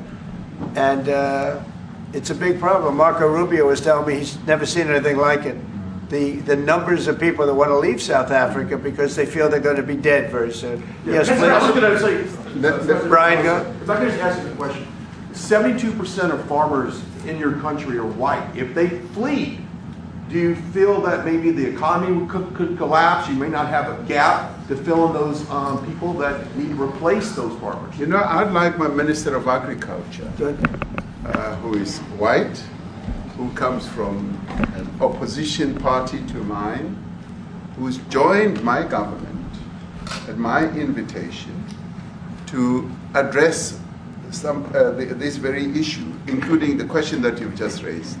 John? Thank you very much, Mr. President. Yeah. And Mr. President, thank you for welcoming us to the White House. I would say we have a rural safety problem in South Africa. I don't think anyone wants to candy coat that. And it requires a lot of effort to get on top of it. It's going to require more policing resources. It's going to require a different strategy to be able to deal with it. But certainly the majority of South Africa's commercial and smallholder farmers really do want to stay in South Africa and make it work. And I've just come from the largest agricultural show in the Southern Hemisphere with organized agriculture and farmers, and the majority of them want to stay. But they too there have a memorial to those who've died as a result of farm attacks. And as the Minister of Agriculture, it is something that I'm particularly exercised with my colleagues at police and my colleagues in the justice cluster to start making farm attacks and stock theft a priority crime. And it affects all farmers in South Africa, particularly stock theft. It has a disproportionate effect on smallholder black farmers.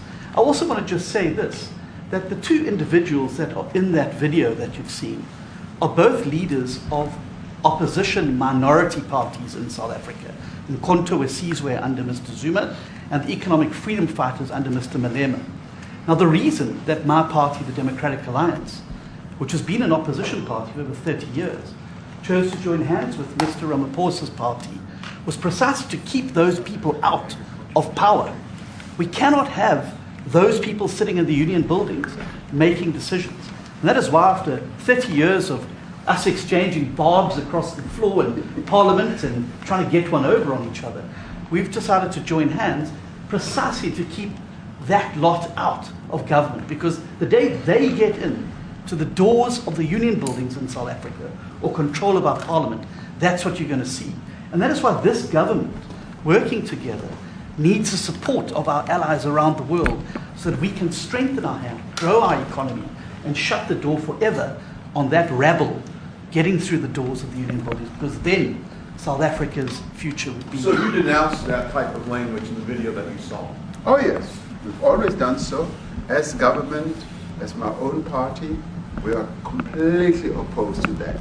We, in 1955, adopted a document which said South Africa belongs to all who live in it. But why wouldn't you arrest that man? That man said, kill the white farmers, kill the white farmers. And then he danced, and he's dancing, and it's kill the white farmers. I'm not sure, but I think if somebody got up in Parliament and started saying kill a certain group of people, he would be arrested very quickly. That man is going all over South Africa, and that's not a small party. That was a stadium that holds 100,000 people, and I hardly saw an empty seat. That's a lot of people. That's a lot of representation. And those crosses, we have dead white people, dead white farmers, mostly. And you take a look at Australia, they're being inundated, and we're being inundated with people that want to get out. And their farm is valueless, it's valueless, and they just want to get out with their life. And this is a very serious situation. And if we had a real news or real press or media, we don't have that because they won't talk about this because they're all guys like that idiot. But if we had a real press, it would be exposed. And you know, the beauty of exposing it is it's like a cleansing action. When it gets exposed, it'll get fixed. That's when it'll get fixed. But people don't talk about it. And I'll tell you who's talking about the thousands of people that are fleeing South Africa right now.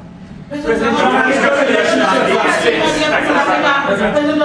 you discuss USAID and the devastating impact the cuts are having across the African continent? Yeah, well, it's devastating, and hopefully a lot of people are going to start spending a lot of money. And I've talked to other nations. We want them to chip in and spend money too. And we've spent a lot, and it's a tremendous problem going on in many countries. A lot of problems going on.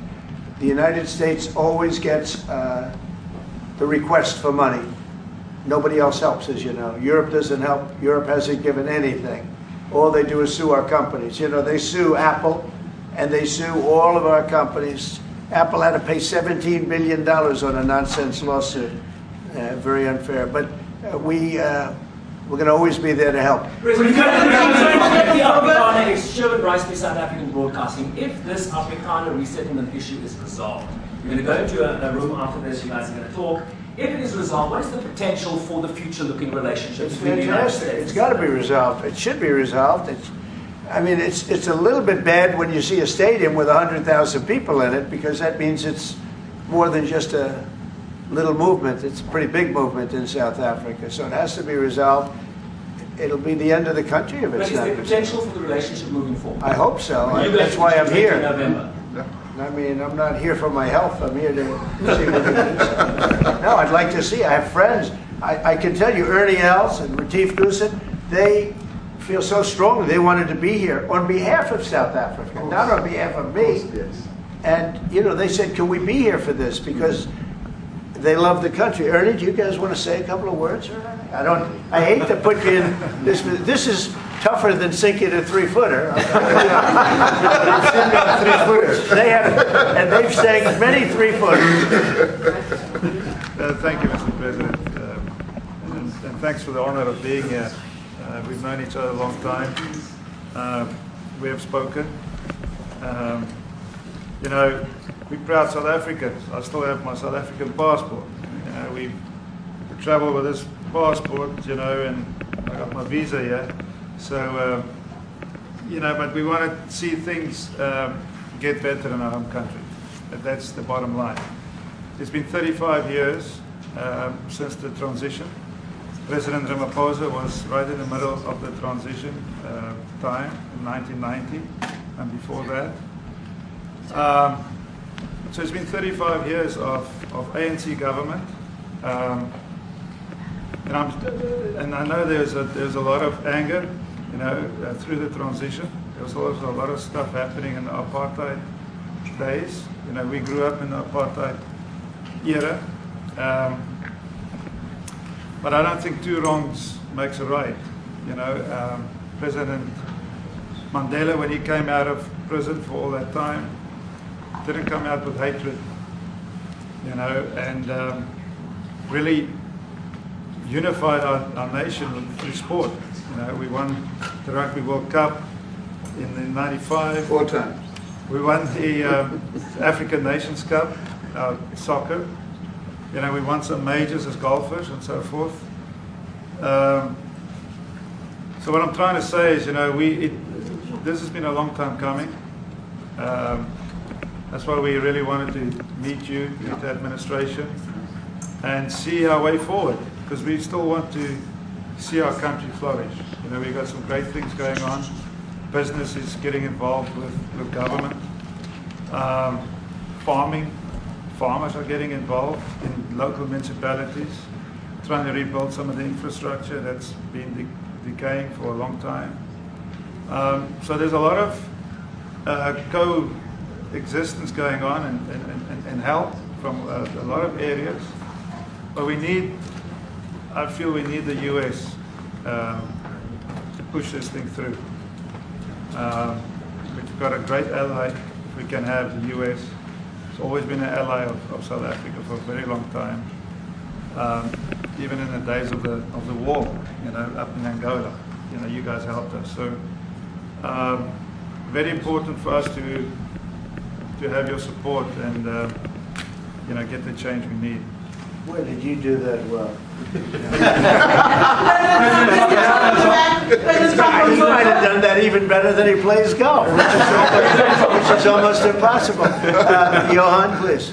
Sorry, Mr. President, if you had to wind all of those tapes properly, you will see I'm the biggest target of that rabble-rouser. Number one for over 10 years, Mr. Malema. In fact, the first time I met him, he was in the youth league with that gentleman. And look how he's changed. Right. We have too many deaths, but it's across the board. It's not only white farmers, it's across the board. And we need technological help.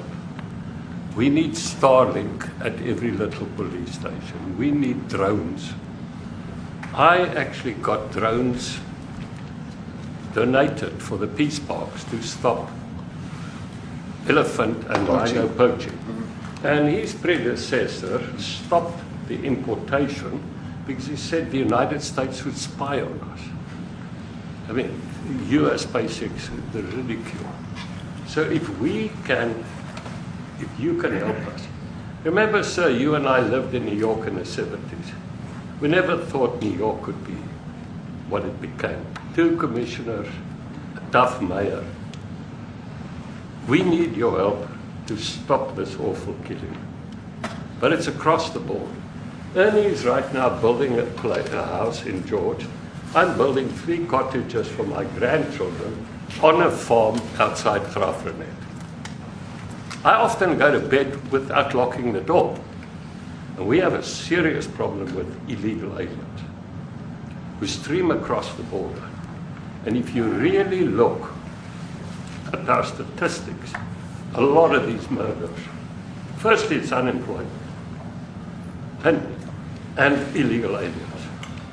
And then I met Vice President Vance many years ago, the Charlie Rose show. My wife loved the book. And she reminded me this morning that you emphasized the devastation that occurs when big companies leave towns and cities, and there's a culture of dependency that develops. And I remember you discussing it. Now that's our problem. If we don't get our economy to grow, the culture of dependency and the lawlessness will increase. I've been against apartheid all my life, and I'm their #1 target. Please just Google my name and Malema. You'll see it, sir. He marched on the farm. But the crime is bad. The crime is terrible, sir, but Mr. Steenhuisen won't admit to it, but he runs the Western Cape, where I live. And the biggest murder rate is in the Cape Flats. Gangs. We've got gang warfare. Like your M33, whatever these guys. We've got equivalents there. But we need your help, sir. And we need Elon technology. Well, one of the real areas of support is really in investments. We've got to grow our economy, because through growing the economy, we're then able to create more jobs. Because crime really thrives where there is inequality and unemployment.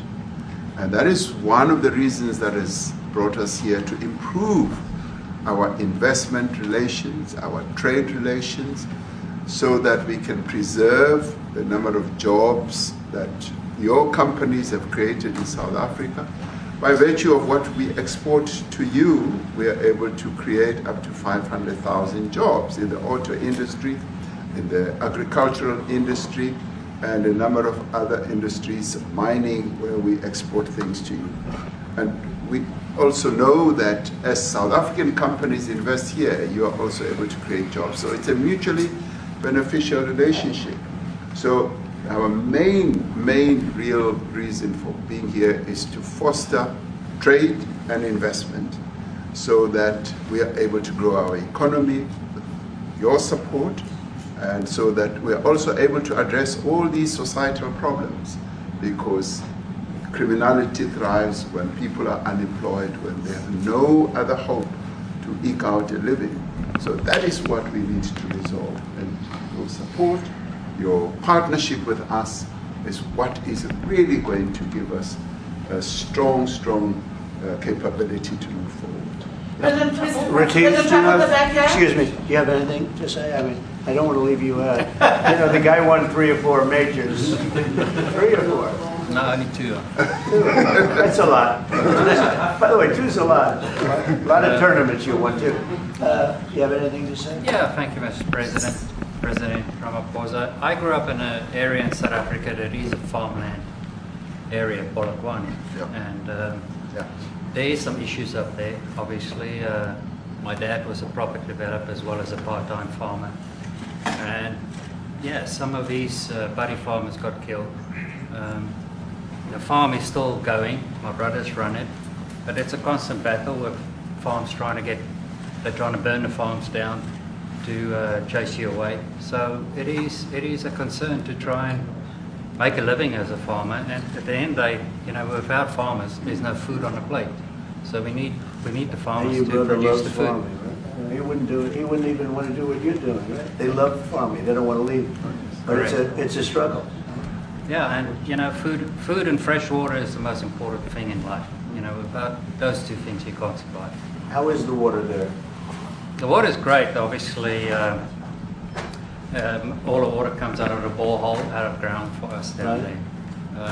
But yeah, it is a battle to get the water out sometimes when all the equipment gets stolen all the time that you're trying to get the water out. So does your family and your brother, do they feel safe on the farm? they live behind electric fences, you know, try and be at night safe. But it is constant whenever you leave that something could happen. And there's nowhere to live. You know, both of them has been attacked in their houses. My mom's been attacked in her house when she was 80. So it is difficult. But you know, the guys live a great life despite everything going on. Something. President Trump, I brought along the president of the largest trade union in our country, Ziggy Solosi, because she leads many, many workers, more than 1 million, 2 million workers. And maybe we should give her a chance to say something because she's come all the way to join us. Thank you very much, Mr. President Trump, for having us, and President for extending the invitation to us as organized labor. And I must say that we are here to support the initiative that has been made by our government with business, of course, as organized labor. We've been coming to Washington on the AGOA trade relations in the previous regime. And I think at the center of it all, for me, it is exactly what Mr. Rupert has said, the importance of us growing the economy. We have always emphasized when we were here and kept on coming and negotiating on AGOA that the 600 US companies that are based in South Africa, as you said, President Ramaphosa, 500,000 jobs will be wiped out. We need more foreign direct investment in our country. We are not just talking about those that will lose employment, but we are talking about over 40% of people that are unemployed, that have no hope of ever finding a job. And we think that, correctly, as they have said, that we need to deal with the issue of porous borders in our country, so that everyone that comes in is documented. We also need to, and I would have thought that the minister would address the issue of land expropriation and how the policy works in South Africa. Recently, President, as you were preparing to come here on the news, in, I think it was in Natal, there was a handover of farms. And white farmers were saying, we are donating the land, but also there's a willing buyer, willing seller in South Africa. So there is no expropriation without compensation, but it is a willing buyer, willing seller. And that white farmer was even saying, President, that the government is even paying more in buying the land than what the land is worth of. And I think those are the realities, President, that we must say that we need to address, of course, but also the importance of agriculture linked to AGOA. People rely on it, and I think, as Retief have said, for survival and living. But lastly, for me, President, is also the issue of the crime statistics. There is no doubt about it that we are a violent nation, you know, for a number of reasons, and we're not condoning anything. But also, if you go into the rural areas where black majority are, you would see women, elderly, being raped, being killed, being murdered. And these are black elderly women that would be found throat slits, raped multiple times, and all of that. And the problem in South Africa, it is not necessarily about race, but it is about crime. And we think that we are here to say, how do we, both nations, work together to reset, to really talk about investment, but also help us in how we can have the technology and everything that is needed, President, to really address the levels of crime that we have in our country. Thank you very much. Thank you very much. President Trump, genocide is a very strong word. I'm wondering if you've made up your mind as to whether you believe genocide is occurring in South Africa, or you still have doubts, and if you have made up your mind, why invite President Ramaphosa here today? Well, I haven't made up my mind. I hate to see it from the standpoint of South Africa, but also, you know, I'm trying to save lives. I'm working with Russia and Ukraine. I don't have to do that. It's not our war. It was started by other people.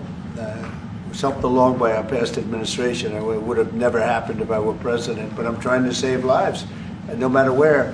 Rwanda, I have nothing to do with Rwanda and the Congo, but I felt I had a very talented person in this administration, and I sent him there, and he did an unbelievable job, I think. I mean, we're going to find out, but he's done the hardest part of the job. It should happen. If I can save lives, I want to save the lives. If it's in Africa, that's great. If it's in Europe, if it's wherever it may be. And it's a very small investment to do, believe me, compared to what the consequences are. So I hope we can do something. Look, I have so many friends. These two men, I have great admiration for them because I know what they do for a living. And that's a very hard living. Going from city to city, from country to country, and hitting a ball 350 yards like they do, and better than you and I. Getting the ball in the hole. It's a very tough with lots of people watching, right? Yes, That's a very tough living. You know, they're champions. I respect champions, and I respect very much. And I think the country is very lucky. They really wanted to be here. That's true. They could be elsewhere. They could be on a beautiful fairway someplace, and they wanted to be here. Glad you brought So.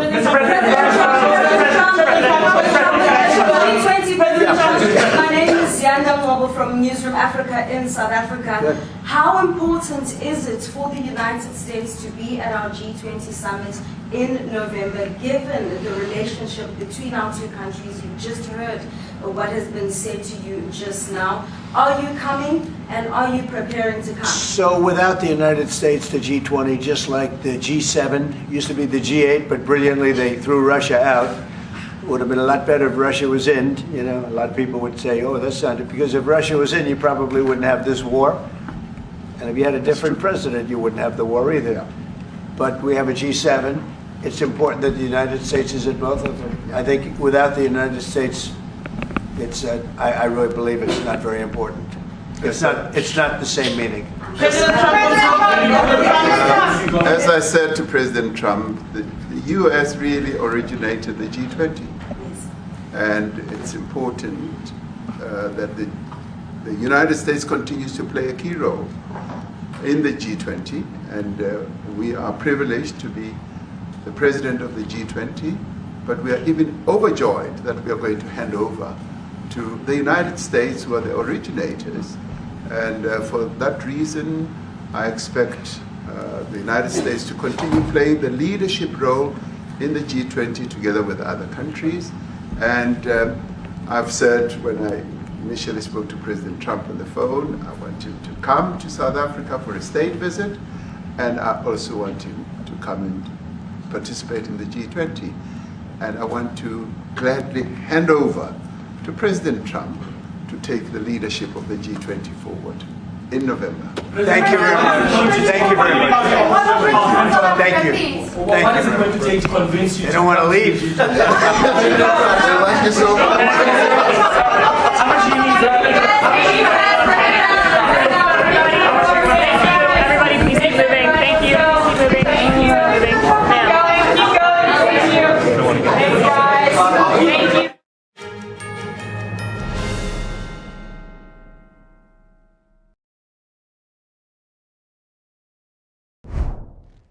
Welcome to NTD News Today. Here are today's top stories. South African President Cyril Ramaphosa arrives at the White House for a high-stakes meeting with President Trump, aiming to mend strained ties. President Trump's tariffs are facing a legal challenge. 12 states are asking a federal court to strike down the so-called Liberation Day duties. They argue Trump overstepped his authority. Former Congressman Gerald Connolly dies after a battle with cancer. The Virginia Democrat was 75 years old. Lawmakers worked throughout the night, once again trying to move Trump's big budget bill to the floor. And Speaker Johnson is still working on a tax deal for Republicans from high tax states that fiscal hawks can accept. We have new details. Another inmate from last week's New Orleans jail escape has been recaptured.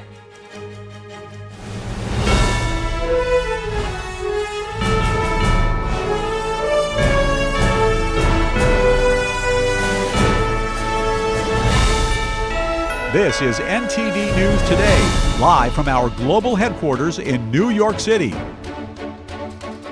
Today is Wednesday, May 21st. I'm Stephanie Cox. Democratic Representative Gerry Connolly of Virginia has died. He was 75 years old. A statement from his family on Wednesday said he passed away peacefully at his home this morning, surrounded by family. Connolly had announced last month that he would not seek re-election and that he would soon step down from his Democratic leadership position on the House Oversight Committee. Connolly said at the time that his esophageal cancer had returned. He first shared his diagnosis in November. Connolly had represented Virginia's 11th district since 2009. President Biden's last known screening for prostate cancer came in 2014. According to the statement from his office, that would mean it was when he was still vice president during the Obama administration. The statement specified that Biden had not received a PSA blood test, which can detect signs of prostate cancer. On May 18th, Biden's office announced that he had been diagnosed with an aggressive form of prostate cancer. The disease had spread to the bone, indicating an advanced stage. Prostate cancers are graded for aggressiveness based on what's known as a Gleason score, ranging from 6 to 10. 10 is the most aggressive. Biden's office said his score was 9. The news immediately raised questions about how the cancer was missed for so long. Lawmakers are meeting this morning. They held another round of overnight work on the budget bill. This time it's in the Rules Committee, and it's the last stop before it hits the House floor. Meanwhile, Speaker Johnson is still trying to unite his caucus over tax changes. NTD's Melina Wisecup has the latest. On Capitol Hill, a House panel met at 1 a.m. to continue debating the budget bill. That they will gladly allow the American people to serve as collateral damage to the $5 trillion handout, $5 trillion handout to billionaires in this bill. Only in the mind of a Democrat could a 22% tax hike prevention be a bill that's characterized as trash. Only in the mind of a Democrat could giving our soldiers, our sons and daughters in uniform, what they need to be ready to protect us, to keep us safe and free, be a scam. Only in the mind of a Democrat would keeping illegal immigrants from receiving taxpayer-funded social services so that we could sustain those programs for American citizens now and into the future could be a scam or trash. The overnight hearing sparked a battle over whether it's an appropriate time to debate the details of the legislation. If you guys are so proud of shutting down rural hospitals and hurting our farmers, if you guys really think these are such great, awesome, beautiful things to do, like Trump keeps saying, then why not hold this hearing at 1 p.m. and not 1 a.m.? That you did indeed convene a hearing at 1:30 a.m. only a short time ago in 2022. It was for an omnibus, in addition to a short-term CR. Once again, those who live in glass houses shouldn't throw stones. It comes as the House Speaker is still working out details in tax and savings to appease both wings of his party. Several Republicans from high-tax states want to raise the cap on state and local tax deductions. Are we tripling the SALT deduction for families with incomes of less than $400,000? We're increasing the child tax credit. We are increasing the standard deduction. After meeting with the Speaker last night, lawmakers signaled that a final deal is on the horizon. State and local tax deductions is an issue that Trump urged lawmakers to let go of. We don't want to benefit Democrat governors, although I would do that if it made it better, but they don't know what they're doing. Despite Trump's meeting with the House conference yesterday morning, some left convinced that the bill is still on shaky ground. The president, I don't think, convinced enough people that the bill is adequate the way it is. Look, the president called for eliminating waste, fraud, and abuse in Medicaid, and we have not eliminated waste, fraud, and abuse in Medicaid in this bill. Even if it passes the House, it's sure to face changes over in the Senate. There are dials and tweaks on some of the tax issues that our members will want to talk about. The Senate is already working towards breaking up the House's bill. The chamber on Tuesday passed a bipartisan bill to end taxation on tips, part of the big budget bill now working its way through the House. Reporting from Washington, D.C., Melina Wisecup, NTD News. Speaker Mike Johnson says the House is aiming to vote today on President Trump's policy package. Here's the Speaker talking to a CNN reporter. I think we'll be ready. We're going to put it on the floor, and I think we'll have the votes. With all the great things in this bill, everyone's going to have a lot to go home and brag about. So they're excited. Everybody's excited to get this thing to the finish line, and there's a lot of energy and a lot of anticipation. So it's a big day for us. Coming to the floor tomorrow? We plan to do it tonight, if possible. That's my plan. So stay tuned. President Trump's tariffs are facing a legal challenge. 12 states are asking a federal court to strike down the so-called Liberation Day duties. They argue Trump overstepped his authority by declaring a national emergency to impose tariffs on countries that export more to the U.S. than they import. The lawsuit was filed by Democratic attorneys general from New York, Illinois, Oregon, and 9 other states. They claim that Trump sought a blank check to control trade policy at his discretion. At the center of the case is the International Emergency Economic Powers Act. That's a law intended to address unusual and extraordinary threats to the country. The states argue that Trump misused that law to justify the tariffs.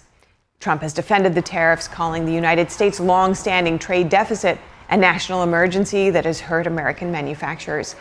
In response, the Justice Department says the lawsuit should be dismissed. It argues that the states have not shown concrete harm.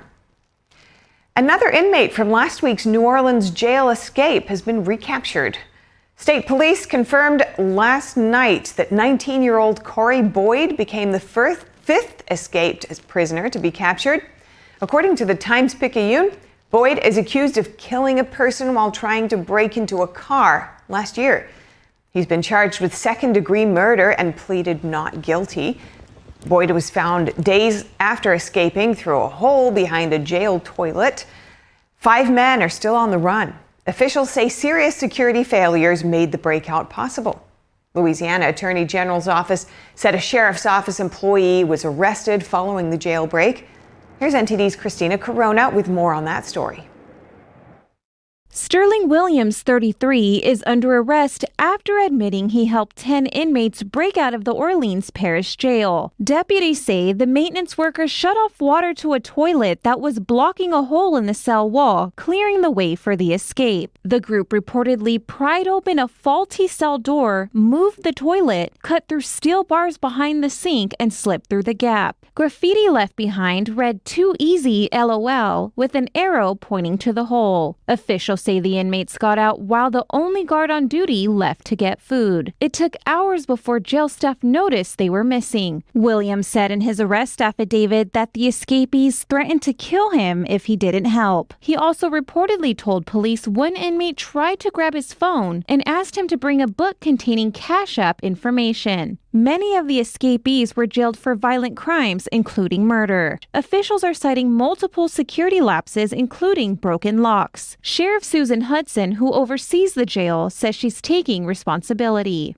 As your sheriff, I take full accountability for this failure, and it is my responsibility to make sure it is addressed with urgency and transparency. Williams faces 10 counts of principal to simple escape and malfeasance in office. Authorities suspect that multiple sheriff's office employees may have been involved. 3 have been suspended so far. On Tuesday, the first staff member was formally arrested. Christina Corona, NTD News. The Justice Department is launching a civil rights investigation into Chicago Mayor Brandon Johnson's hiring practices. The probe follows comments the Democratic mayor made at a church over the weekend. Johnson said that all members of his administration are black. Johnson added that some of his critics say the only topic he speaks about is the hiring of black people. The DOJ says those comments may suggest race-based hiring and could violate federal civil rights laws. In response, Mayor Johnson suggested the Trump administration is trying to intimidate him and his staff. He defended his team, saying his administration reflects both Chicago and the country. And Defense Secretary Pete Hegseth has ordered a comprehensive review of the chaotic U.S. military withdrawal from Afghanistan in August 2021. 13 service members and 170 Afghans were killed in the evacuation operation at Kabul's airport after an ISIS bombing. President Trump and Hegseth repeatedly criticized the Biden administration over the withdrawal. There have been multiple reviews of the withdrawal by the Pentagon, Central Command, the State Department, and Congress. A detailed military review was ordered in 2023 to expand the number of people interviewed. And that move came after a Marine injured in the blast said snipers believed they saw the possible bomber but couldn't get approval to take him out. The findings refuted those assertions and concluded that the bombing was not preventable. A congressional review was highly critical of the withdrawal, saying the Biden administration did not adequately prepare and put personnel in danger. And President Trump has chosen a design for the planned $175 billion Golden Dome missile defense shield. On Tuesday, he also named a special Space Force general to head the ambitious program, which is aimed at blocking airborne military threats from China and Russia. The Golden Dome program aims to create a network of satellites, perhaps numbering in the hundreds, to detect, track, and potentially intercept incoming missiles. Now, joining us for insight on this issue is geopolitical strategist, retired Colonel Darren Gobb. Good to have you with us, as always, Darren. Now, recent assessments from the U.S. Defense Intelligence Agency and the Atlantic Council reveal that Russia and China are developing new ways to target the U.S. militarily. Considering growing tensions with China and Russia and the U.S., as well as threats from Iran and North Korea, in your estimate, does this dome hit the mark? Well, good to see you again, Steph. I think that remains to be seen based on the statements made. If it can come in at the roughly $175 billion estimate over 3 years and actually be effective, then I would say that it will hit the mark, both literally and figuratively. But that remains to be seen. Cost overruns in government projects are normal. They're usually about 4 or 5 times greater than the initial estimates. And not only in cost, but in time as well. So that's a concern that we should all watch very closely and just see if this goes where it's anticipated to be going. This administration, I think, is properly focused, though, on making sure that there is such a measure in place because of the threats you've already identified from numerous countries. And it only takes one to do something terrible to the United States that would cost a great deal more than the cost of the actual missile shield itself. So looks like Star Wars 2.0 from the Reagan years, but the technology is going to make it more possible. So we'll see how it plays out with through the design and testing. Yeah, and we will report on this later in the show, but new news coming in is that Iran is also saying that it's going to keep refining its uranium, which, you know, they're currently in talks with the U.S. about the potential for nuclear weapons and uranium refinement. So this is another added element and potential threat there. But Democratic Congressman Seth Moulton, back on U.S. soil, he's concerned about the potential to spark retaliation, for example, from Russia. China says that it's concerned over the plans for a Golden Dome. Russia says it could force Moscow and Washington to restart talks over nuclear arms control. Do you think this dome could potentially impact relations with the two countries? Oh, it's always possible. And in fact, the relationship between Russia and the United States was impacted negatively by our placing missile shields and other defensive measures in Europe, specifically Eastern Europe, as NATO expanded eastward. So, you know, that's a matter of interpretation. Is it truly only a defensive capability that we're looking at and we'll do nothing else? Or will it potentially, in the minds of our enemies, whoever they may be, think this is going to tip the scales to the point where they have to do something else as a result? So, it's worth keeping a close eye on that, specifically with Russia, mostly, potentially Iran and North Korea as well. But I think this really, frankly, just needs to be done for the sake of our country, and it's a great deterrent if it's effective as advertised. Now, the U.S. already has a system of radars and ground-based interceptors to target long-range missiles. Considering the large price tag, as you mentioned, $175 billion in 3 years, you know, at least as an estimate, what do you say to those who believe the existing system should be enhanced instead? Well, I would say that there's no reason why you can't really do both. And this is the creation of something new using technologies that are much more modern than most people will know or probably ever know. And there are existing systems, yes, that can do certain things within within limitations also that could be upgraded to a point, but because you can't go and stop what we have while you're developing the future. Both of them have to be capable, because the threat of an intercontinental ballistic missile, or maybe even something launched off the shores of the United States, a ship that's a lot closer, exists today. So you can't stop doing and upgrading and improving what you already have. And frankly, I would say $175 billion over 3 years is pretty small compared to the damage that we're trying to potentially prevent if the Golden Dome is as advertised. All right. Now, looking at another aspect that's been challenged on this, Elon Musk's company now appears to be a front runner to win a major contract in building out the Golden Dome. That's sparking concern from some Democratic lawmakers who are questioning whether the dome contracts are more about enriching elites, they say. Now, obviously, Musk's business, SpaceX, has extensive experience and knowledge in aerospace technology. It's a major company in this industry. But are you concerned about a conflict of interest here if Musk were to get the contract? I've always got my eye out for conflicts of interest and people making money off of contracts like this. And that has nothing to do with what Musk's already done and with the Doge effect and other things. It doesn't mean that he's not potentially the best placed in order to make this happen. That's certainly possible. I'm curious about some of the downstream, basically subcontractors that would take part in this and other specialty arenas. There's a lot of aerospace technology companies out there. But Musk has the trust of Trump and the Department of Defense, and that's enough for me for now. Well, I'd like to watch it, see it develop over time. And if they can keep it on budget and on track, that'd be one of the first government projects of this scale in history that ever did that. And for that, I would applaud him. And just in the last 30 seconds, what will you be watching for next on this front?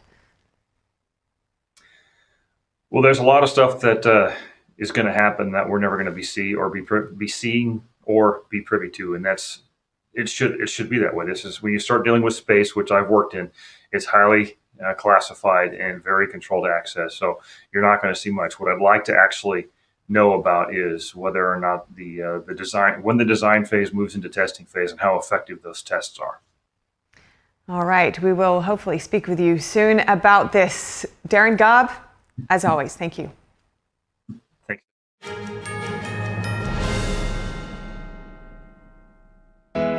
Focus on beauty, showcase nature, share kindness, feel brightness.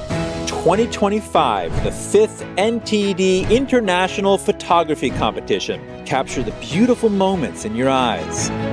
Your works will be showcased in galleries and on multiple online platforms, appreciated and collected. Please visit photo.ntdtv.com. So at the age of 5, I was sexually molested. I had my first child at the age of 15 and became homeless at the age of 16. The scariest part about not having a place to live was having a child and not having a place to live, and not knowing where our meal was going to come from and where we're going to sleep. To be homeless as a teen, I didn't ask for that. No young person should ever have to worry about having a safe place to sleep at night, or a warm meal to eat, or whether anyone cares about them. 1 in 10 young adults will experience a form of homelessness this year, and that's unacceptable. But the good news is there is an organization making a big difference, Covenant House. Call or go online now. For a gift of only $19 a month, just 63 cents a day, you can provide hot meals, safe shelter, medical care, and love to more than 2,000 young people who sleep at a Covenant House every night. For over 50 years, Covenant House has been helping youth in crisis. It was pretty tough.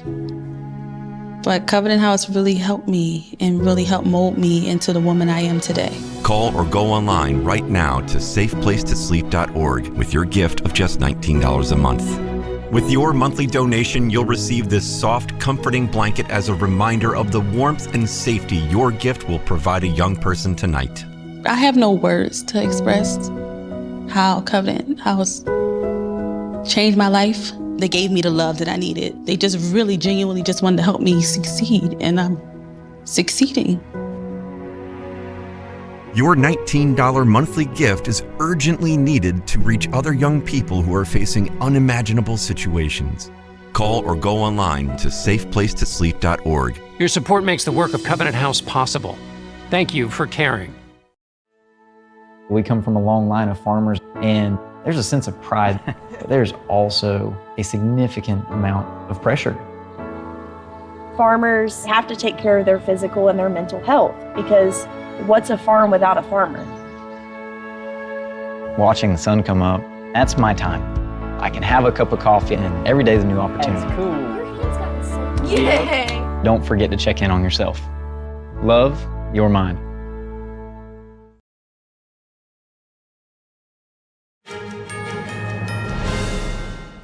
Democrats and Republicans clashed on Capitol Hill yesterday during a heated House hearing.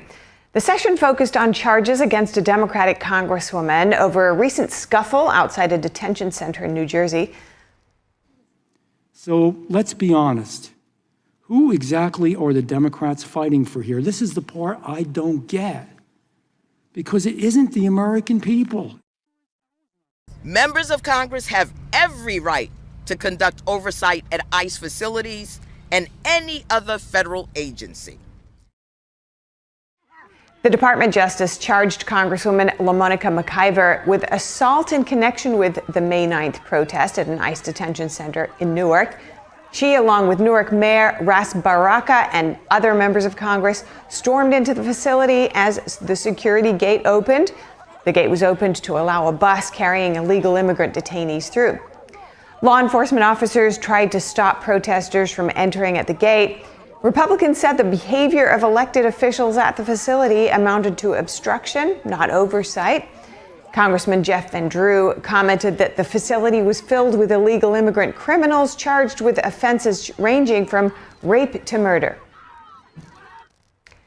An illegal immigrant from Ecuador accused of in a deadly DUI crash has been arrested by Immigration and Customs Enforcement.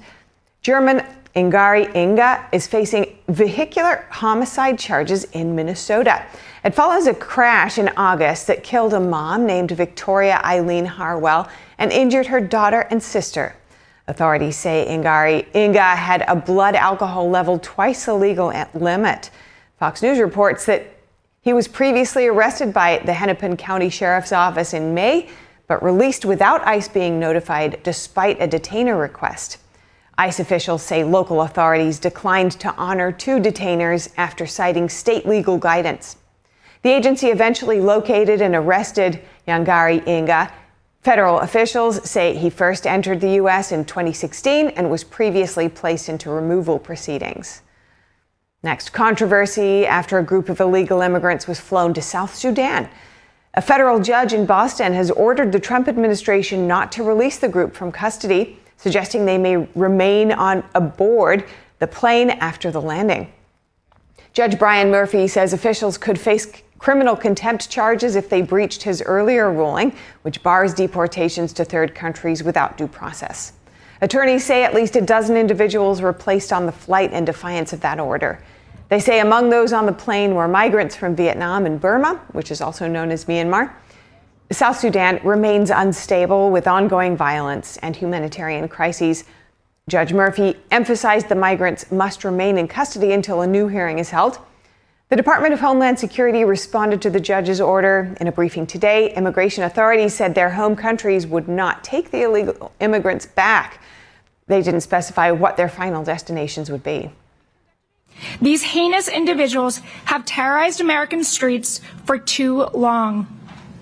Every single one of them was convicted of a heinous crime: murder, rape, child rape, rape of a mentally and physically handicapped victim. Thanks to the courageous work of the State Department and ICE and the President's national security team, we found a nation that was willing to accept custody of these vicious illegal aliens. While we are fully compliant with the law and court orders, it is absolutely absurd for a district judge to try to dictate the foreign policy and national security of the United States of America. Multiple tornadoes yesterday threatened the southeast as nonstop severe weather that killed 28 people enters its final stretch. Powerful winds sent debris flying after a tornado touched down in West Tennessee yesterday. Video released by the Tennessee Highway Patrol shows debris swirling in the air after strong gusts tore off the roof of a factory in the city of Jackson. Now that facility was evacuated. In Alabama, eyewitness footage captured a massive tornado swirling in the city of Athens yesterday. Earlier in the day, the National Weather Service in Huntsville issued a severe thunderstorm warning for northern Alabama. And in Kansas, a video taken on Monday shows a field in Lindsborg. Heavy rain and strong winds rocked trees during a fierce thunderstorm that knocked out power across a wide area. Meanwhile, aerial shots of Kentucky, Illinois, and Missouri show before and after views of destroyed homes and residential areas after storms. Stay with us. We'll bring you more news right after this break.